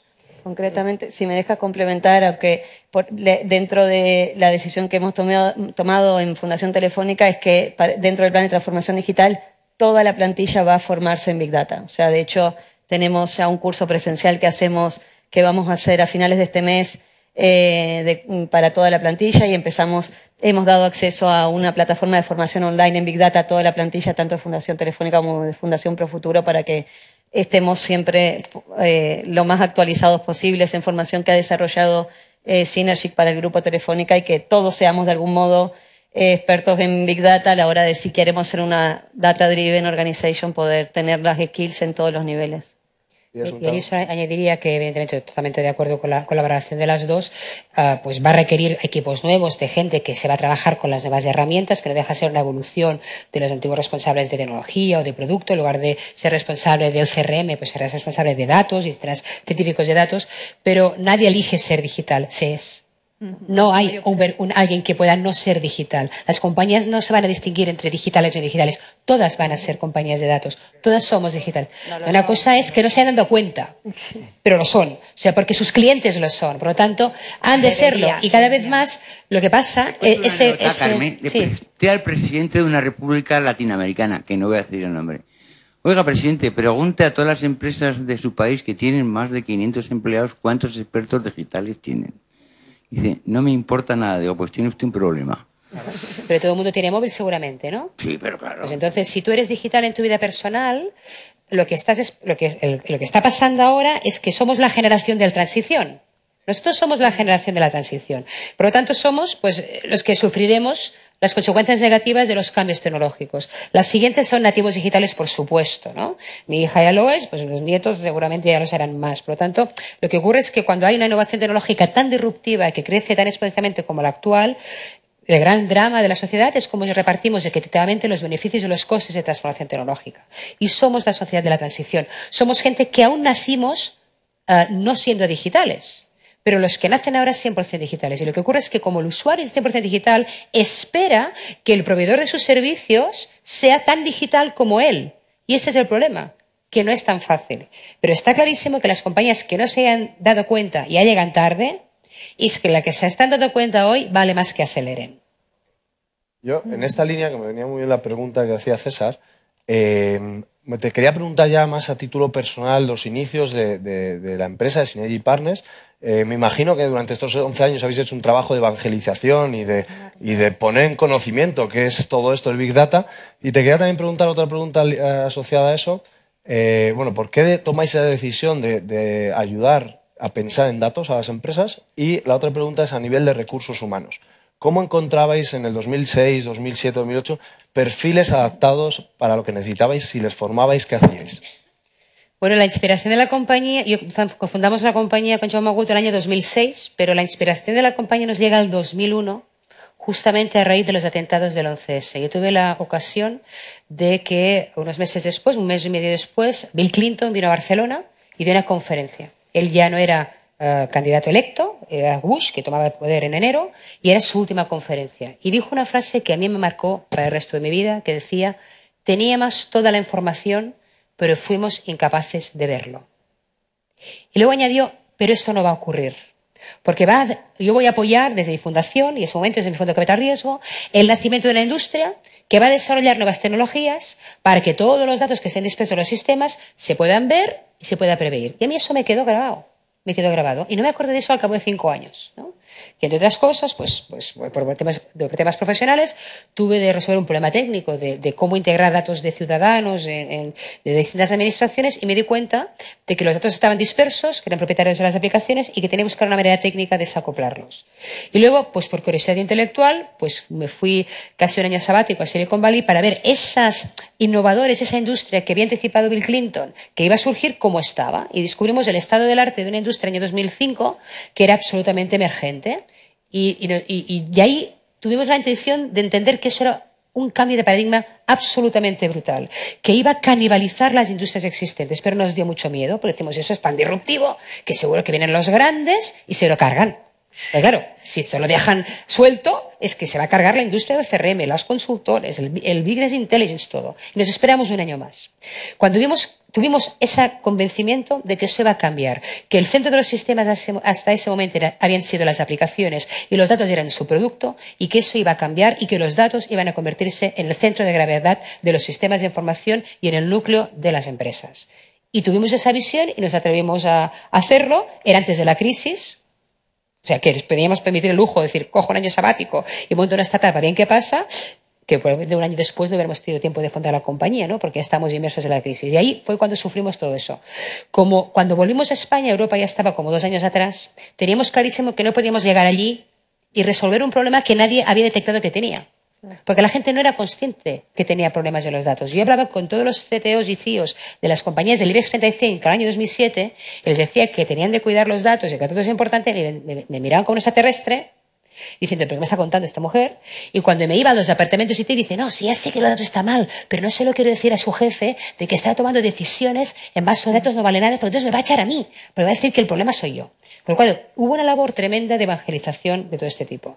Y cuando ya tuvimos pues, grandes clientes que confiaron en nosotros, y tengo que dar las gracias públicamente a BBVA, que fue una de las primeras compañías que en 2007 empezó a trabajar con nosotros desde el área de innovación, nos encontramos en este gap. Bueno, ¿y dónde están los profesionales? Y no existían. Los tuvimos de crear. Nosotros creamos una profesión en este país que fue la primera generación de científicos de datos y por eso este año estamos celebrando la segunda edición de los premios de científicos de datos que apoyados por Telefónica ya del año pasado hicimos crear un premio, darle reconocimiento social a esta profesión que son los científicos de datos y que tan importante y tanta importancia tienen en la transformación de los modelos de negocio. Bueno, Elena, me gustaría hacerte una pregunta un poco relacionada con una de las mayores preocupaciones que seguro que muchos de los que estáis aquí, como usuarios, como pues, usuarios de diferentes plataformas, que algunas han salido aquí, tenemos miedo a ceder nuestros datos. ¿Qué debemos hacer? ¿Qué consejos nos darías para ser dueños de nuestros datos y tener esa trazabilidad? Sí. O sea, yo creo que está bien tener miedo. O sea, de hecho, yo creo que hay personas que tienen mucho miedo, pero hay muchas personas que no son conscientes de que están cediendo, de que muchas veces servicios que son gratis en realidad estás vendiéndote porque son tus datos.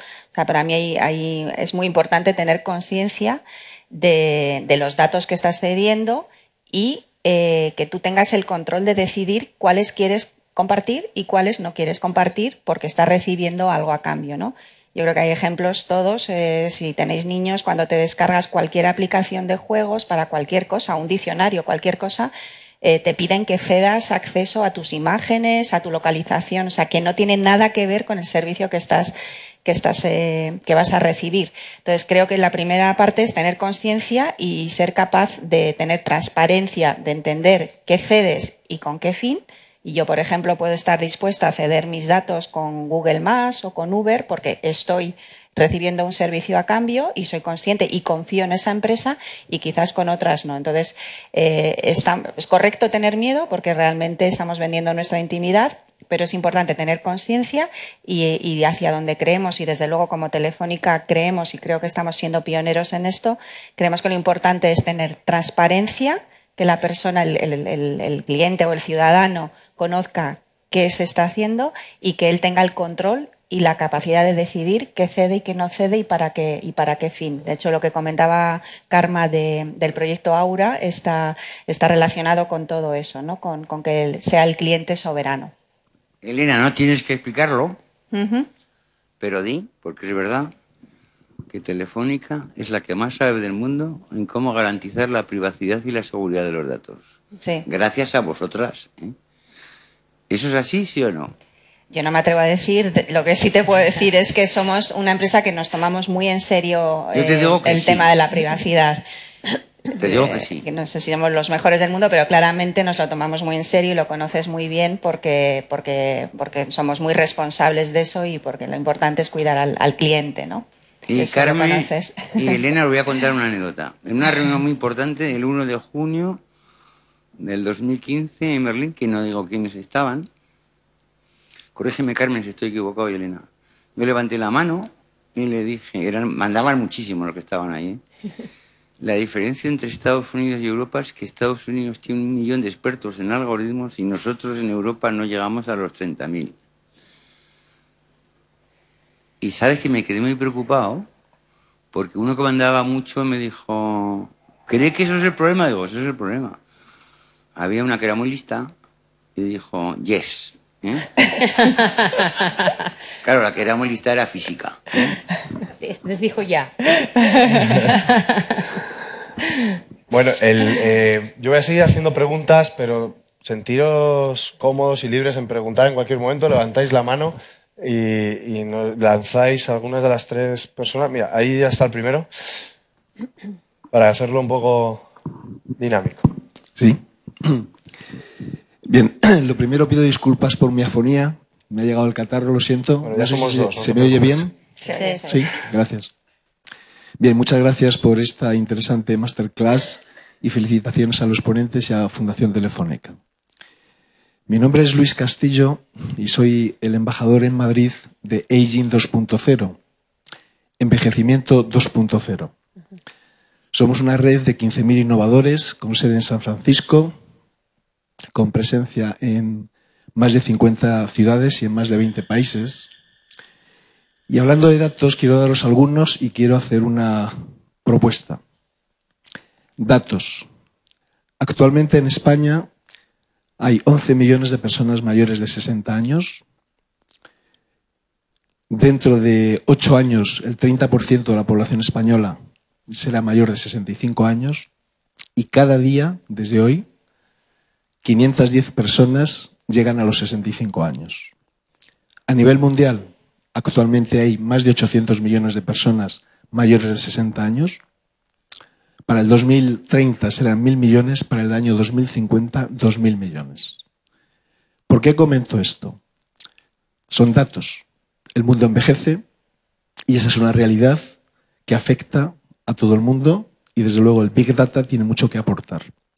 Desde Fundación Telefónica estáis apoyando empleo digital y estáis animando a los jóvenes, y estáis animando a hacer startups y a lanzar startups, ¿no?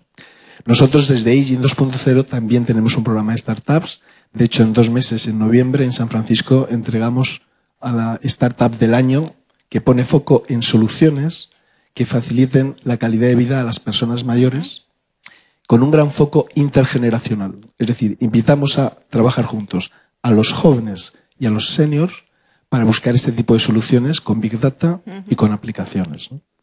Y lo que me gustaría es que recogéis el testigo, los que estáis aquí, y desde luego Fundación Telefónica, si queréis, para trabajar juntos con Aging 2.0, porque a partir de enero de este año que viene, que ya estamos en Madrid, vamos a lanzar un programa de startups para encontrar la startup española que el año que viene vaya como este año a San Francisco y ojalá sea la ganadora. Este año una startup española ha llegado a semifinales. A ver si el año que viene gana. Esto es lo que os quería comentar. Te voy a hacer un comentario. Te invito el 29 de septiembre al Real Academia de Farmacia a escuchar la conferencia de Ignacio Ipisúa, un médico español de 50 años, de Gin, Albacete, investigador del Salk Institute. El título de la conferencia es Envejecimiento Cero. ¿De acuerdo? Cero. Pues muchas gracias por la invitación. No, desde luego... y te voy a contar otra anécdota. La Fundación Telefónica financia la investigación de este chico, bueno, chico tiene 50 años, para llegar al envejecimiento cero. O sea que si queréis colaborar, ya os diré dónde tenéis que poner el dinero. ¿De acuerdo? Muy bien, pues acepto el reto y desde luego que con 50 años es un chico, porque nosotros decimos que los mayores de 65 años son jóvenes que tienen juventud acumulada. Así que Qué bueno. Muchas gracias. Gracias. Si hay alguna pregunta, bueno, vamos siguiendo. Yo quería un poco también hablar, y aquí hay mucha polémica, se ha hablado del coche autónomo y esto en general, a las 3 ya como opinión personal, no desde vuestros puntos, o sea, no desde vuestros puestos de trabajo. ¿Cuándo va a llegar a España? Porque puede ser una gran revolución a nivel logística, muchas empresas que tienen que transportar muchos camiones diarios. Se habla de que por la noche nuestra autovía se puede llenar de camiones autónomos. ¿Qué opináis? ¿Qué visión de futuro tenéis eso? Está aquí, Tesla, el Model 3, que es lanzado en 2018, tiene el nivel máximo de autopilotaje, que es nivel 4, que significa que prácticamente el coche puede ir solo. Si tú tienes un accidente y necesitas que te traigan al hospital, pues desde tu casa el coche lo tienes aparcado a 5 calles, te viene el coche, te recoge, aunque no puedas conducir, y te lleva al hospital, ¿no? O sea, este nivel máximo de autopilotaje ya es nivel 4 y lo lanzan en 2018, o sea que el coche autónomo es una realidad, depende más de la legislación que de la capacidad tecnológica. Pero como tú bien has apuntado, para mí la revolución grande del coche autónomo no es el coche, sino el camión autónomo. Y de hecho Uber, en febrero del año pasado, compró una compañía que se llamaba Otto, por 700 millones de dólares y ha hecho el primer trayecto con una autonomía de 300 kilómetros de un camión cargado de cervezas Budweiser, ¿no? Entonces, la principal prioridad. Entonces, imagínate, yo hablé un día con el DMRV, el director de MRV, que me decía, imagínate la transformación del modelo logístico cuando un camión puede estar ininterrumpidamente viajando 24 horas sin que haya ningún conductor que descanse cada 2. Entonces, esto cambia el diseño de las ciudades, el diseño de las carreteras, dónde vamos a vivir. Por eso es otra vez una innovación tecnológica que sale de una esquina, te impacta un conjunto de industrias. Las compañías de electricidad, las compañías de gasolina, las gasolineras, están preveyendo qué gasolinas tienen de quitar cuando venga el coche eléctrico, porque va a necesitar menos gasolineras. Las compañías de electricidad se están preocupando, ahora se preocupaban de dónde vivía la gente para meter el enchufe, ya se tendrán de preocupar por dónde se mueve la gente para tener puntos de recarga. Por lo tanto, me tengo que preocupar por la movilidad de mis clientes, no por dónde viven. Por tanto, todo esto está revolucionando absolutamente todos los sectores. Yo creo que es una red muy, muy cercana. Creo que el coche autopilotado hasta cierto nivel ya está autorizado en España. Lo que no está autorizado son las Powerwalls, que son los recargadores autónomos eléctricos, pero estamos a punto de venir. Yo creo que, por supuesto, antes de 5 o 10 años. Carmen, te voy a hacer una recomendación. En vez de ir a Sálvame, Sálvame, se lo digo. Vete al Congreso de los Diputados y cuéntaselo para que se enteren de una vez, ¿eh? Porque no se lo saben. ¿De verdad? Es verdad. Sí. ¿O qué? No sé si la va a llevar. Si te digo la verdad, tengo una invitación. Pues ves, Pero de aquí a unos meses. pero en una comisión. le vendrá muy bien. Aquí hay una... Menos mal que te han invitado. Aquí hay otra pregunta. Venga, que nos vamos animando ya a preguntas y Yo ya tenía está. una pregunta un poco conectada, justo había levantado la mano antes de que hablara César, y era para preguntarte algo por el estilo. Has hablado de sectores, etcétera, pero no has hablado, y seguro que también tiene un impacto enorme el Big Data, en la política, en la democracia, en cómo nos gobernamos, o sea, hasta qué punto el ir cada 4 años a meter un papelito en una urna, ¿eh? Entonces... 2012, Foro Iberoamericano en México. 2012, sí, 2013. Y dice, estaba ponentes Felipe González, Ricardo Lagos, Cardoso y un ministro mexicano que no tenía ni idea. Y dice, la democracia va a ser digital. Y es verdad que va a ser digital. Y te cuento una nota. 6 meses. Reunión del Grupo Popular Europeo de todos los eurodiputados en Aranjuez. Y me invitan a hablar. Y les digo, oiga, que la democracia va a ser digital. Había 70. ¿Sabes cuánto me preguntaron que si iba a haber la democracia va a ser digital? 3. Y dije, vamos, buenos. Si los que nos representan en Europa, ¿qué pelota va a saber el concejal de mi pueblo? Pero, como dice, la democracia va a ser digital. No sé si tenéis algo que comentar, pero yo este punto que has dicho tú es muy relevante, sí, en la manera de cómo la digitalización también está cambiando nuestra manera de vivir y también cómo instituciones pues tienden a mejorarse y tienden de digitalizar. Y nadie entiende que tengas de opinar sobre una cosa cada 4 años cuando tú tienes una inmediatez de que te vas a un hotel y pones las estrellas al segundo, ¿no? Entonces es casi que como un tema digital. Te voy a contar una anécdota. Perdona que hable tanto. Salgo de la reunión y Ricardo Lagos, el presidente de Chile, que me llama César y dice, César, ¿me financias reformar la Constitución a través de las redes sociales? Sí, porque es mejor hacerlo en Chile que no aquí. Y digo, hay 2 problemas. La viralización y garantizar la privacidad.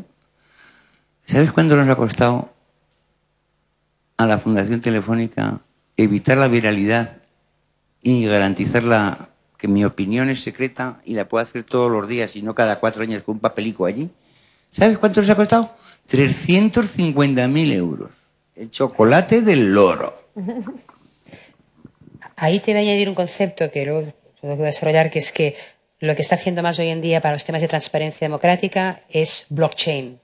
El blockchain tiene relación con Big Data, pero no tanto, pero básicamente permite pues, crear una base de datos distribuida y transparente para todo el mundo. Porque al final detrás de Big Data, que decían, está la transparencia. Las compañías van a tener de ser transparentes también en el uso que hagan de tu información. A veces forzados por la ley, como es el caso de la Ley de Protección de Datos Europea, y muchas más veces forzados por la reputación. Entonces, a nivel de democracia, os animo a que veáis una web que se llama democracy.org, que justamente es un grupo de gente, argentinos, como Lula, que han diseñado un sistema de blockchain para permitir el voto electrónico anónimo. Porque la gran problemática es que el voto electrónico tiene el conflicto de que podrías llegar a deducir quién ha votado qué en qué momento. Entonces han conseguido un sistema donde además lo de los chapuzas en el recuento de votos en según qué gobiernos también lo evitas porque todo el mundo está haciendo el recuento al mismo tiempo porque está accediendo en blockchain. O sea que está relacionado con Big Data, pero no tanto. Estabas relacionado con el caso de Internet of Things, porque blockchain permite los smart contracts, pero todos son tecnologías alrededor del dato, en el fondo, ¿no? Y todo eso sí está cambiando la relación y también, ¿por qué no?, los modelos de organización. Yo creo que un punto importante que ha empezado a mencionar Karma es que a veces la tecnología, lo del coche conectado, va a ir más rápido de lo que la sociedad estamos preparados para adoptar. Y muchas veces no va a terminar o va a tardar en adoptarse no por el tema tecnológico, sino porque es necesario tener un marco regulatorio, es necesario unos principios y tenemos que ser capaces de tener la madurez. Pero claramente tenemos muchos ejemplos donde la tecnología va mucho más rápido y donde ya está preparada, pero todavía tarda un tiempo en que realmente llegue, ¿no?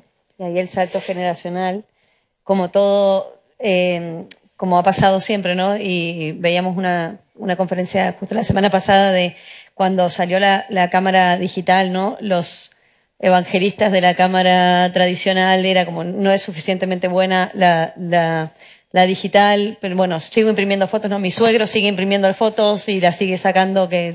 Y aquí quienes están haciendo las leyes generalmente, también por un tema de edad y de seniority, suelen estar un poco más lejos de las adopciones a las nuevas tecnologías que están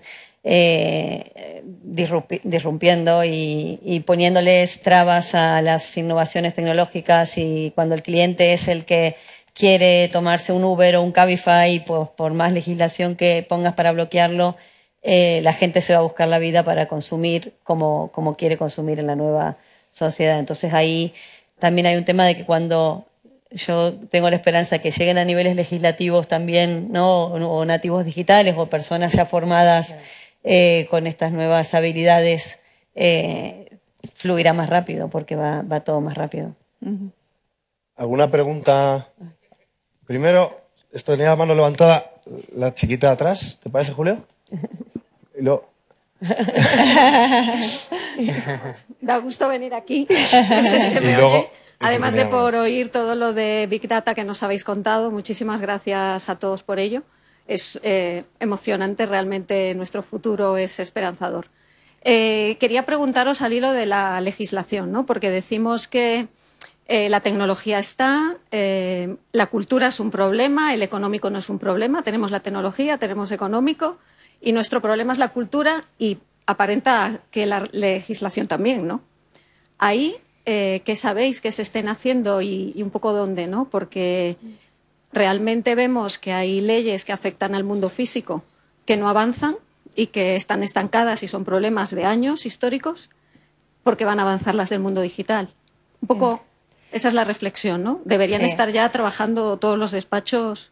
Sí, trabajando, están trabajando, ¿no? Pero claramente no es sencillo porque aquí tienes, lo difícil es llegar al punto de equilibrio en el que eres capaz de defender los derechos de privacidad de los individuos, de las personas, pero al mismo tiempo eres capaz de no perderte este mundo. O sea, yo creo que claramente tienes que sacar las ventajas del mundo digital y de la explotación de los datos.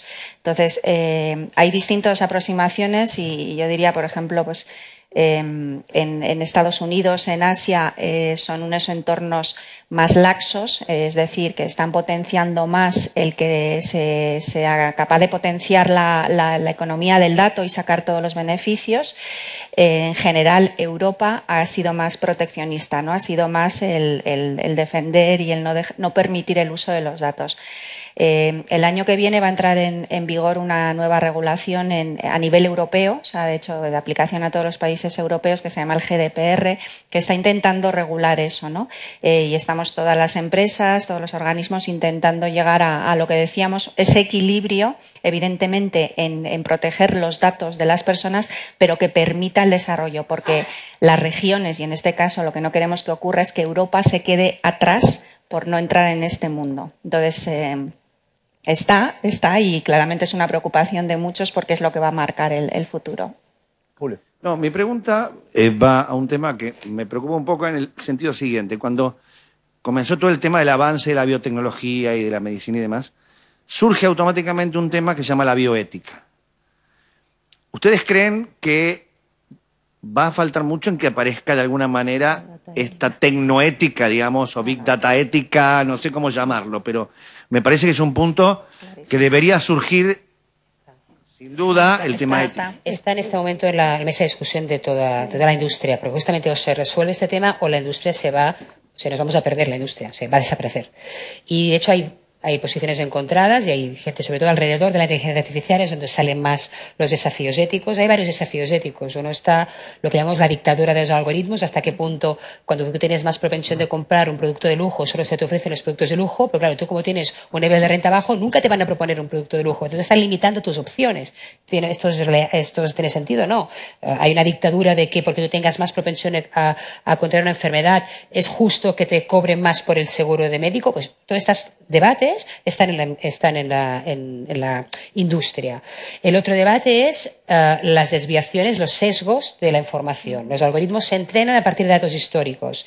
De hecho, hubo un debate en la industria si había un algoritmo que era racista, ¿no? Y el data scientist tuvo que defenderse matemáticamente para ver que ese algoritmo de predicción del crimen, como esto que hemos hablado nosotros, daba que era más propensos a cometer asesinatos gente pues de raza, pues de origen africano o que sea, ¿no? Entonces, esto fue, ¿por qué? Porque no es que el algoritmo fuera racista, es que estaba entrenado con datos históricos de gente que realmente había ido a la cárcel y eso sí que había sido racista. Por tanto, el duda es hasta qué punto estamos proyectando futuro nuestros prejuicios del pasado, ¿no?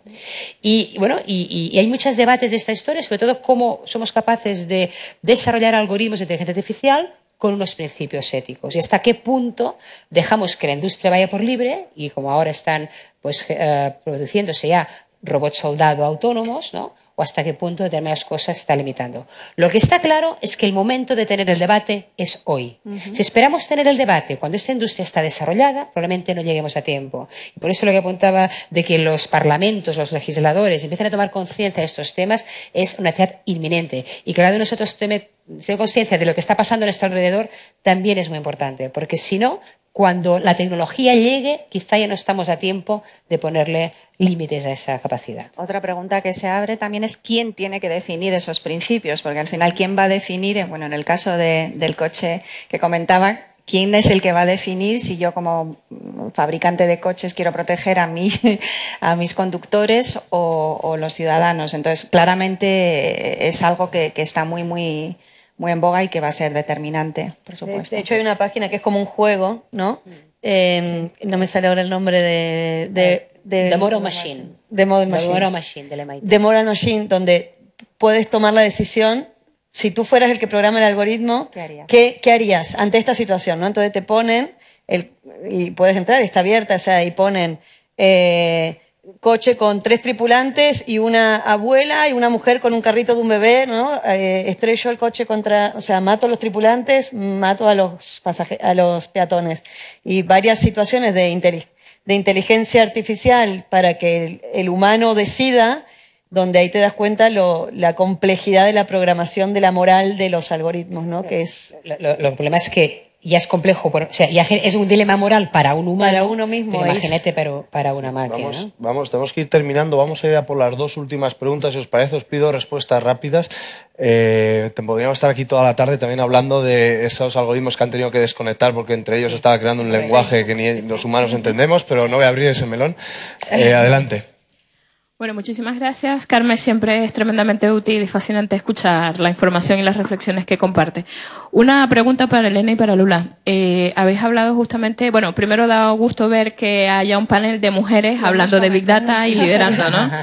Y sobre eso justamente va mi pregunta. Si tenéis alguna iniciativa desde Luca o desde Fundación Telefónica en donde de alguna manera promováis o apoyéis el liderazgo femenino justamente en este tema de la gestión de datos. Y una pregunta para Carmen. Yo no sé si tenéis la misma percepción, seguramente en tu consultora no será el caso, pero compartiendo con contemporáneos de esta generación bisagra o de esta generación en transición que hablabas, lo que sí nos damos cuenta que gente que de mi generación sabe de negocio y se está vinculando mucho a saber de datos, de gestión de datos, se está encontrando que por un lado pareciera que las ofertas van vinculadas a los jóvenes, a las nuevas generaciones, porque son los que entienden de digital. Y por otro lado, pareciera que hay una especie de distorsión en el mercado de selección, donde hay muchas consultoras que están saliendo a hacer procesos de selección previos para ver cómo le venden la moto a las empresas, y lo que están haciendo es justamente desestimar ese anclaje de gente de la generación en transición que tiene conocimiento del negocio y que además tiene conocimiento de Big Data. Entonces mi pregunta concreta es, ¿qué le recomendarías tú a esta generación de transición al momento de enfrentarse a esos retos para convencer de que precisamente tienen el valor de la experiencia y ahora la curiosidad y la inmersión en los datos?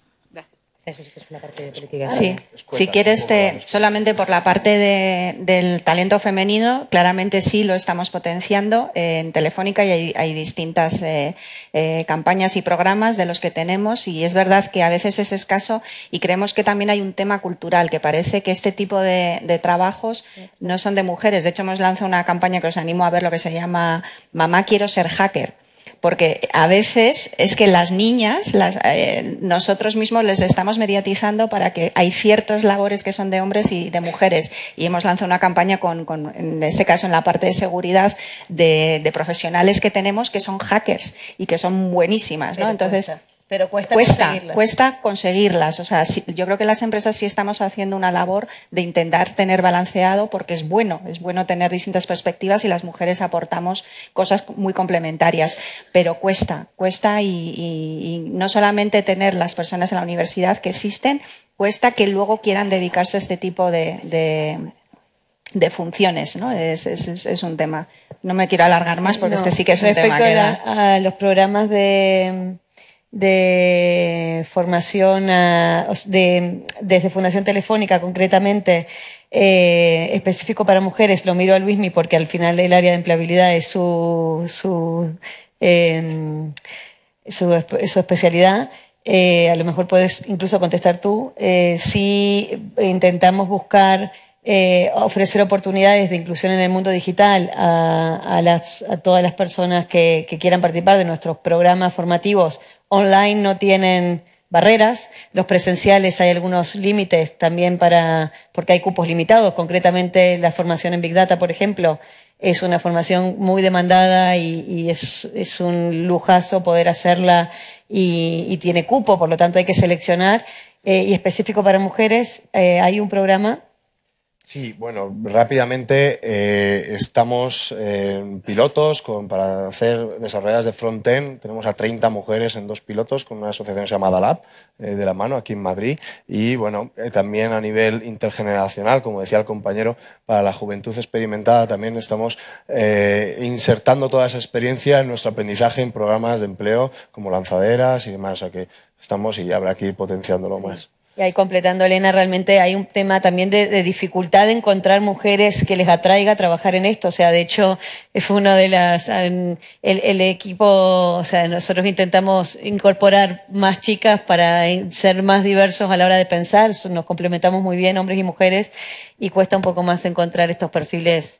Ahí el reto está también para los que hacen selección en esto. Yo comentar, la política de diversidad que tiene Telefónica, que se ve forzada a cada posición directiva de que en la terna final haya como mínimo una mujer. Ojo, y que los entrevistadores también haya una mujer, que también es importante. Básicamente para hacerlas visibles. Si no es buena, pues no hace falta que la fiches, pero evidentemente hay tantas mujeres buenas como eres.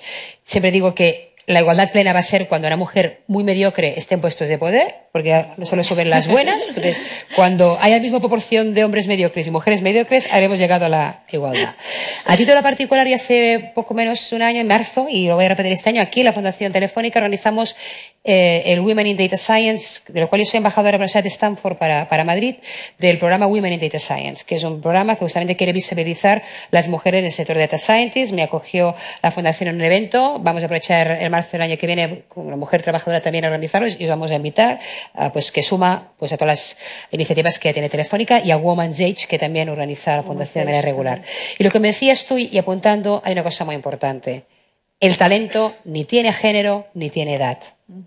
Necesitamos talento, necesitamos desarrollar nuevas habilidades. No depende si hace qué carrera tú estudiaste ni si estás desocupado. Necesitamos nuevas habilidades, nuevos talento, y creo que justamente una manera de conseguirlo es con esta oportunidad que nos da la Fundación Telefónica. Sabía que lo de preguntas rápidas, respuestas rápidas iba a ser difícil. Bueno, mi pregunta va sobre el coche autónomo. Sé que es una pregunta que es un poco marrón, pero bueno, algo malo tenía que tener ser orador.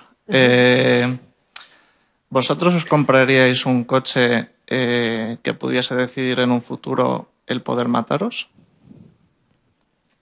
A ver, me dices. A ver, mi coche actual, estando yo al volante, también puede... es menos fiable aún, Es menos fiable, posiblemente, sobre todo si es de noche, con lo cual posiblemente sí. Como comprador, ¿preferiríais tener un coche egoísta que dijese prefiero proteger a mi comprador? ¿O un coche altruista que dijese, bueno, voy a decidir entre la mejor opción ética? Es que la verdad del fondo, está bien contar la anécdota, pero la verdad del fondo es que tampoco funciona así. La verdad del fondo es que tú no tienes un ordenador con un algoritmo con una serie de reglas predefinidas que dice si pasa A, haz B. Eso sería determinístico, no es un modelo determinístico, es un modelo probabilístico y que además funciona a tiempo real. Todos los modelos de coche pilotado llevan al nivel 4 de autopilotado, que significa que si lo pones en el máximo, ha de haber una persona al volante aunque no haga nada, solo para que tenga la posibilidad de desconectarlo y tomar el control. Evidentemente va a haber eso. Pero el cambio del coche autónomo cambia un hábito que va a ser irreversible. Que vosotros ya no compráis coches. No. Y ahora se compran coches, se compran viajes, se compran trayectos. Los coches se comparten o se alquilan a horas. Por lo tanto, a mí tanto me da quien me lleve. Y está cambiando el hábito. Y esto lo sabemos en la compañía, que antes, pues cuando uno era un directivo, le daba una plaza de parking. Y al último directivo, que es bastante joven en esta organización, le di una plaza de parking y dice, ¿para qué me haces una plaza de parking si no tengo coche? No se me había ocurrido, ¿no? Porque yo ahorraba para tener el coche y el carnet con los 18 años. Pues igual no habrá carnet de conducir y no habrá coches ya. Están cambiando los hábitos. Y yo creo que va a ser una revolución imparable y que está aquí. Y todo el mundo tenemos la opción de, como si ahora mañana quieres seguir comprándote un diésel que contamina más que el coche eléctrico. Va a ser tu decisión. Pero la tendencia natural va a ser que es un cambio irreversible. Bueno, tenemos que ir terminando. ¿Compraremos servicios o no? Porque el otro día en la CB decía el director de estrategia de Renfe que igual no sale gratis el trayecto Madrid-Barcelona por nuestros datos. Quiero en un tuit, en 140 caracteres, que transmitáis cada una de vosotras algún mensaje de optimismo, de consejo, lo que consideréis, a diferentes públicos que nos vamos a dirigir. Empezamos por Elena. Quiero que te dirijas a los jóvenes y a la juventud experimentada. ¿Al darles algún mensaje, algún consejo en el mundo en el que estamos ahora mismo? No, yo simplemente es un mensaje de optimismo. Evidentemente estoy de acuerdo, da igual, o sea, no estamos hablando de jóvenes ni de mujeres, etcétera, es general. Esto es apasionante. O sea, realmente yo recomendaría a cualquiera que tenga inquietud, ganas de aprender y una curiosidad extrema, porque esto es el realmente estar continuamente, esto es apasionante, es lo que viene y además es muy divertido. Entonces yo a todos los que tengan estas inquietudes les animaría a que entren en este mundo. ¿Y en Telefónica les vamos a ayudar a encontrar trabajo también? Bueno, en Telefónica evidentemente necesitamos perfiles y estamos contratando a todos y evidentemente intentaremos contratar. No puedo garantizar a todos, pero claramente sí. Carme, a ti te pido que te dirijas. Aquí hay algunos empresarios o puestos directivos de grandes empresas o medianas. Te he pedido que les transmitas a ellos algún consejo, algún mensaje. El dato va a ser el nuevo paradigma empresarial, la fuente de ventajas competitivas y os animo a que os animéis y aceleréis esa adopción porque va a ser justamente clave para vuestro negocio futuro. Y Lula, también veo caras conocidas de alguna fundación, Fundación Tomillo está por aquí, alguna otra asociación del sector social. ¿Qué consejo le darías para empezar a organizarse, para empezar a pensar en datos? Bueno, que estructuren su información, que capturen cuantos más datos puedan de su acción de la manera más ordenada y más limpia posible, que el valor que se puede extraer de analizar lo que hacemos cotidianamente es enorme, sobre todo de cara a nuestros beneficiarios y ayudar a más personas o hacerlo de la manera más eficiente posible, llegando a quienes más nos necesitan con las mejores soluciones para ellos. Muy bien. Muchísimas gracias a las tres. Creo que ha sido muy interesante. Se han dicho muchas cosas en esta mesa. Hemos hablado de prevención, de personalización, aprendizajes, la barrera cultural que genera toda esta transformación en las empresas, pasar de esa visión reactiva a predictiva, todo el tema de la ética, que también es una de las grandes preocupaciones, legislación. Espero que os invitamos a que sigáis profundizando. Nosotros os invitamos a que desde Fundación Telefónica os animéis a visitar todo lo que estamos haciendo en todo este entorno, no solo en el entorno de la empleabilidad digital, sino también en todo el entorno de la educación, de la cultura, hasta nuestro propio voluntariado está siendo digital. Os invitamos a que seáis amigos de nuestras acciones y que poco a poco nos vayamos conociendo un poco más. Yo me quedo, para terminar y cerrar, con una de las frases que se han dicho ahora casi al final, y es que el talento no depende de edades, de género. Yo diría y añadiría que el talento es más una cuestión de actitud, y todos los que estáis aquí seguro que tenéis esa oportunidad. Gracias por asistir y buena tarde. Gracias.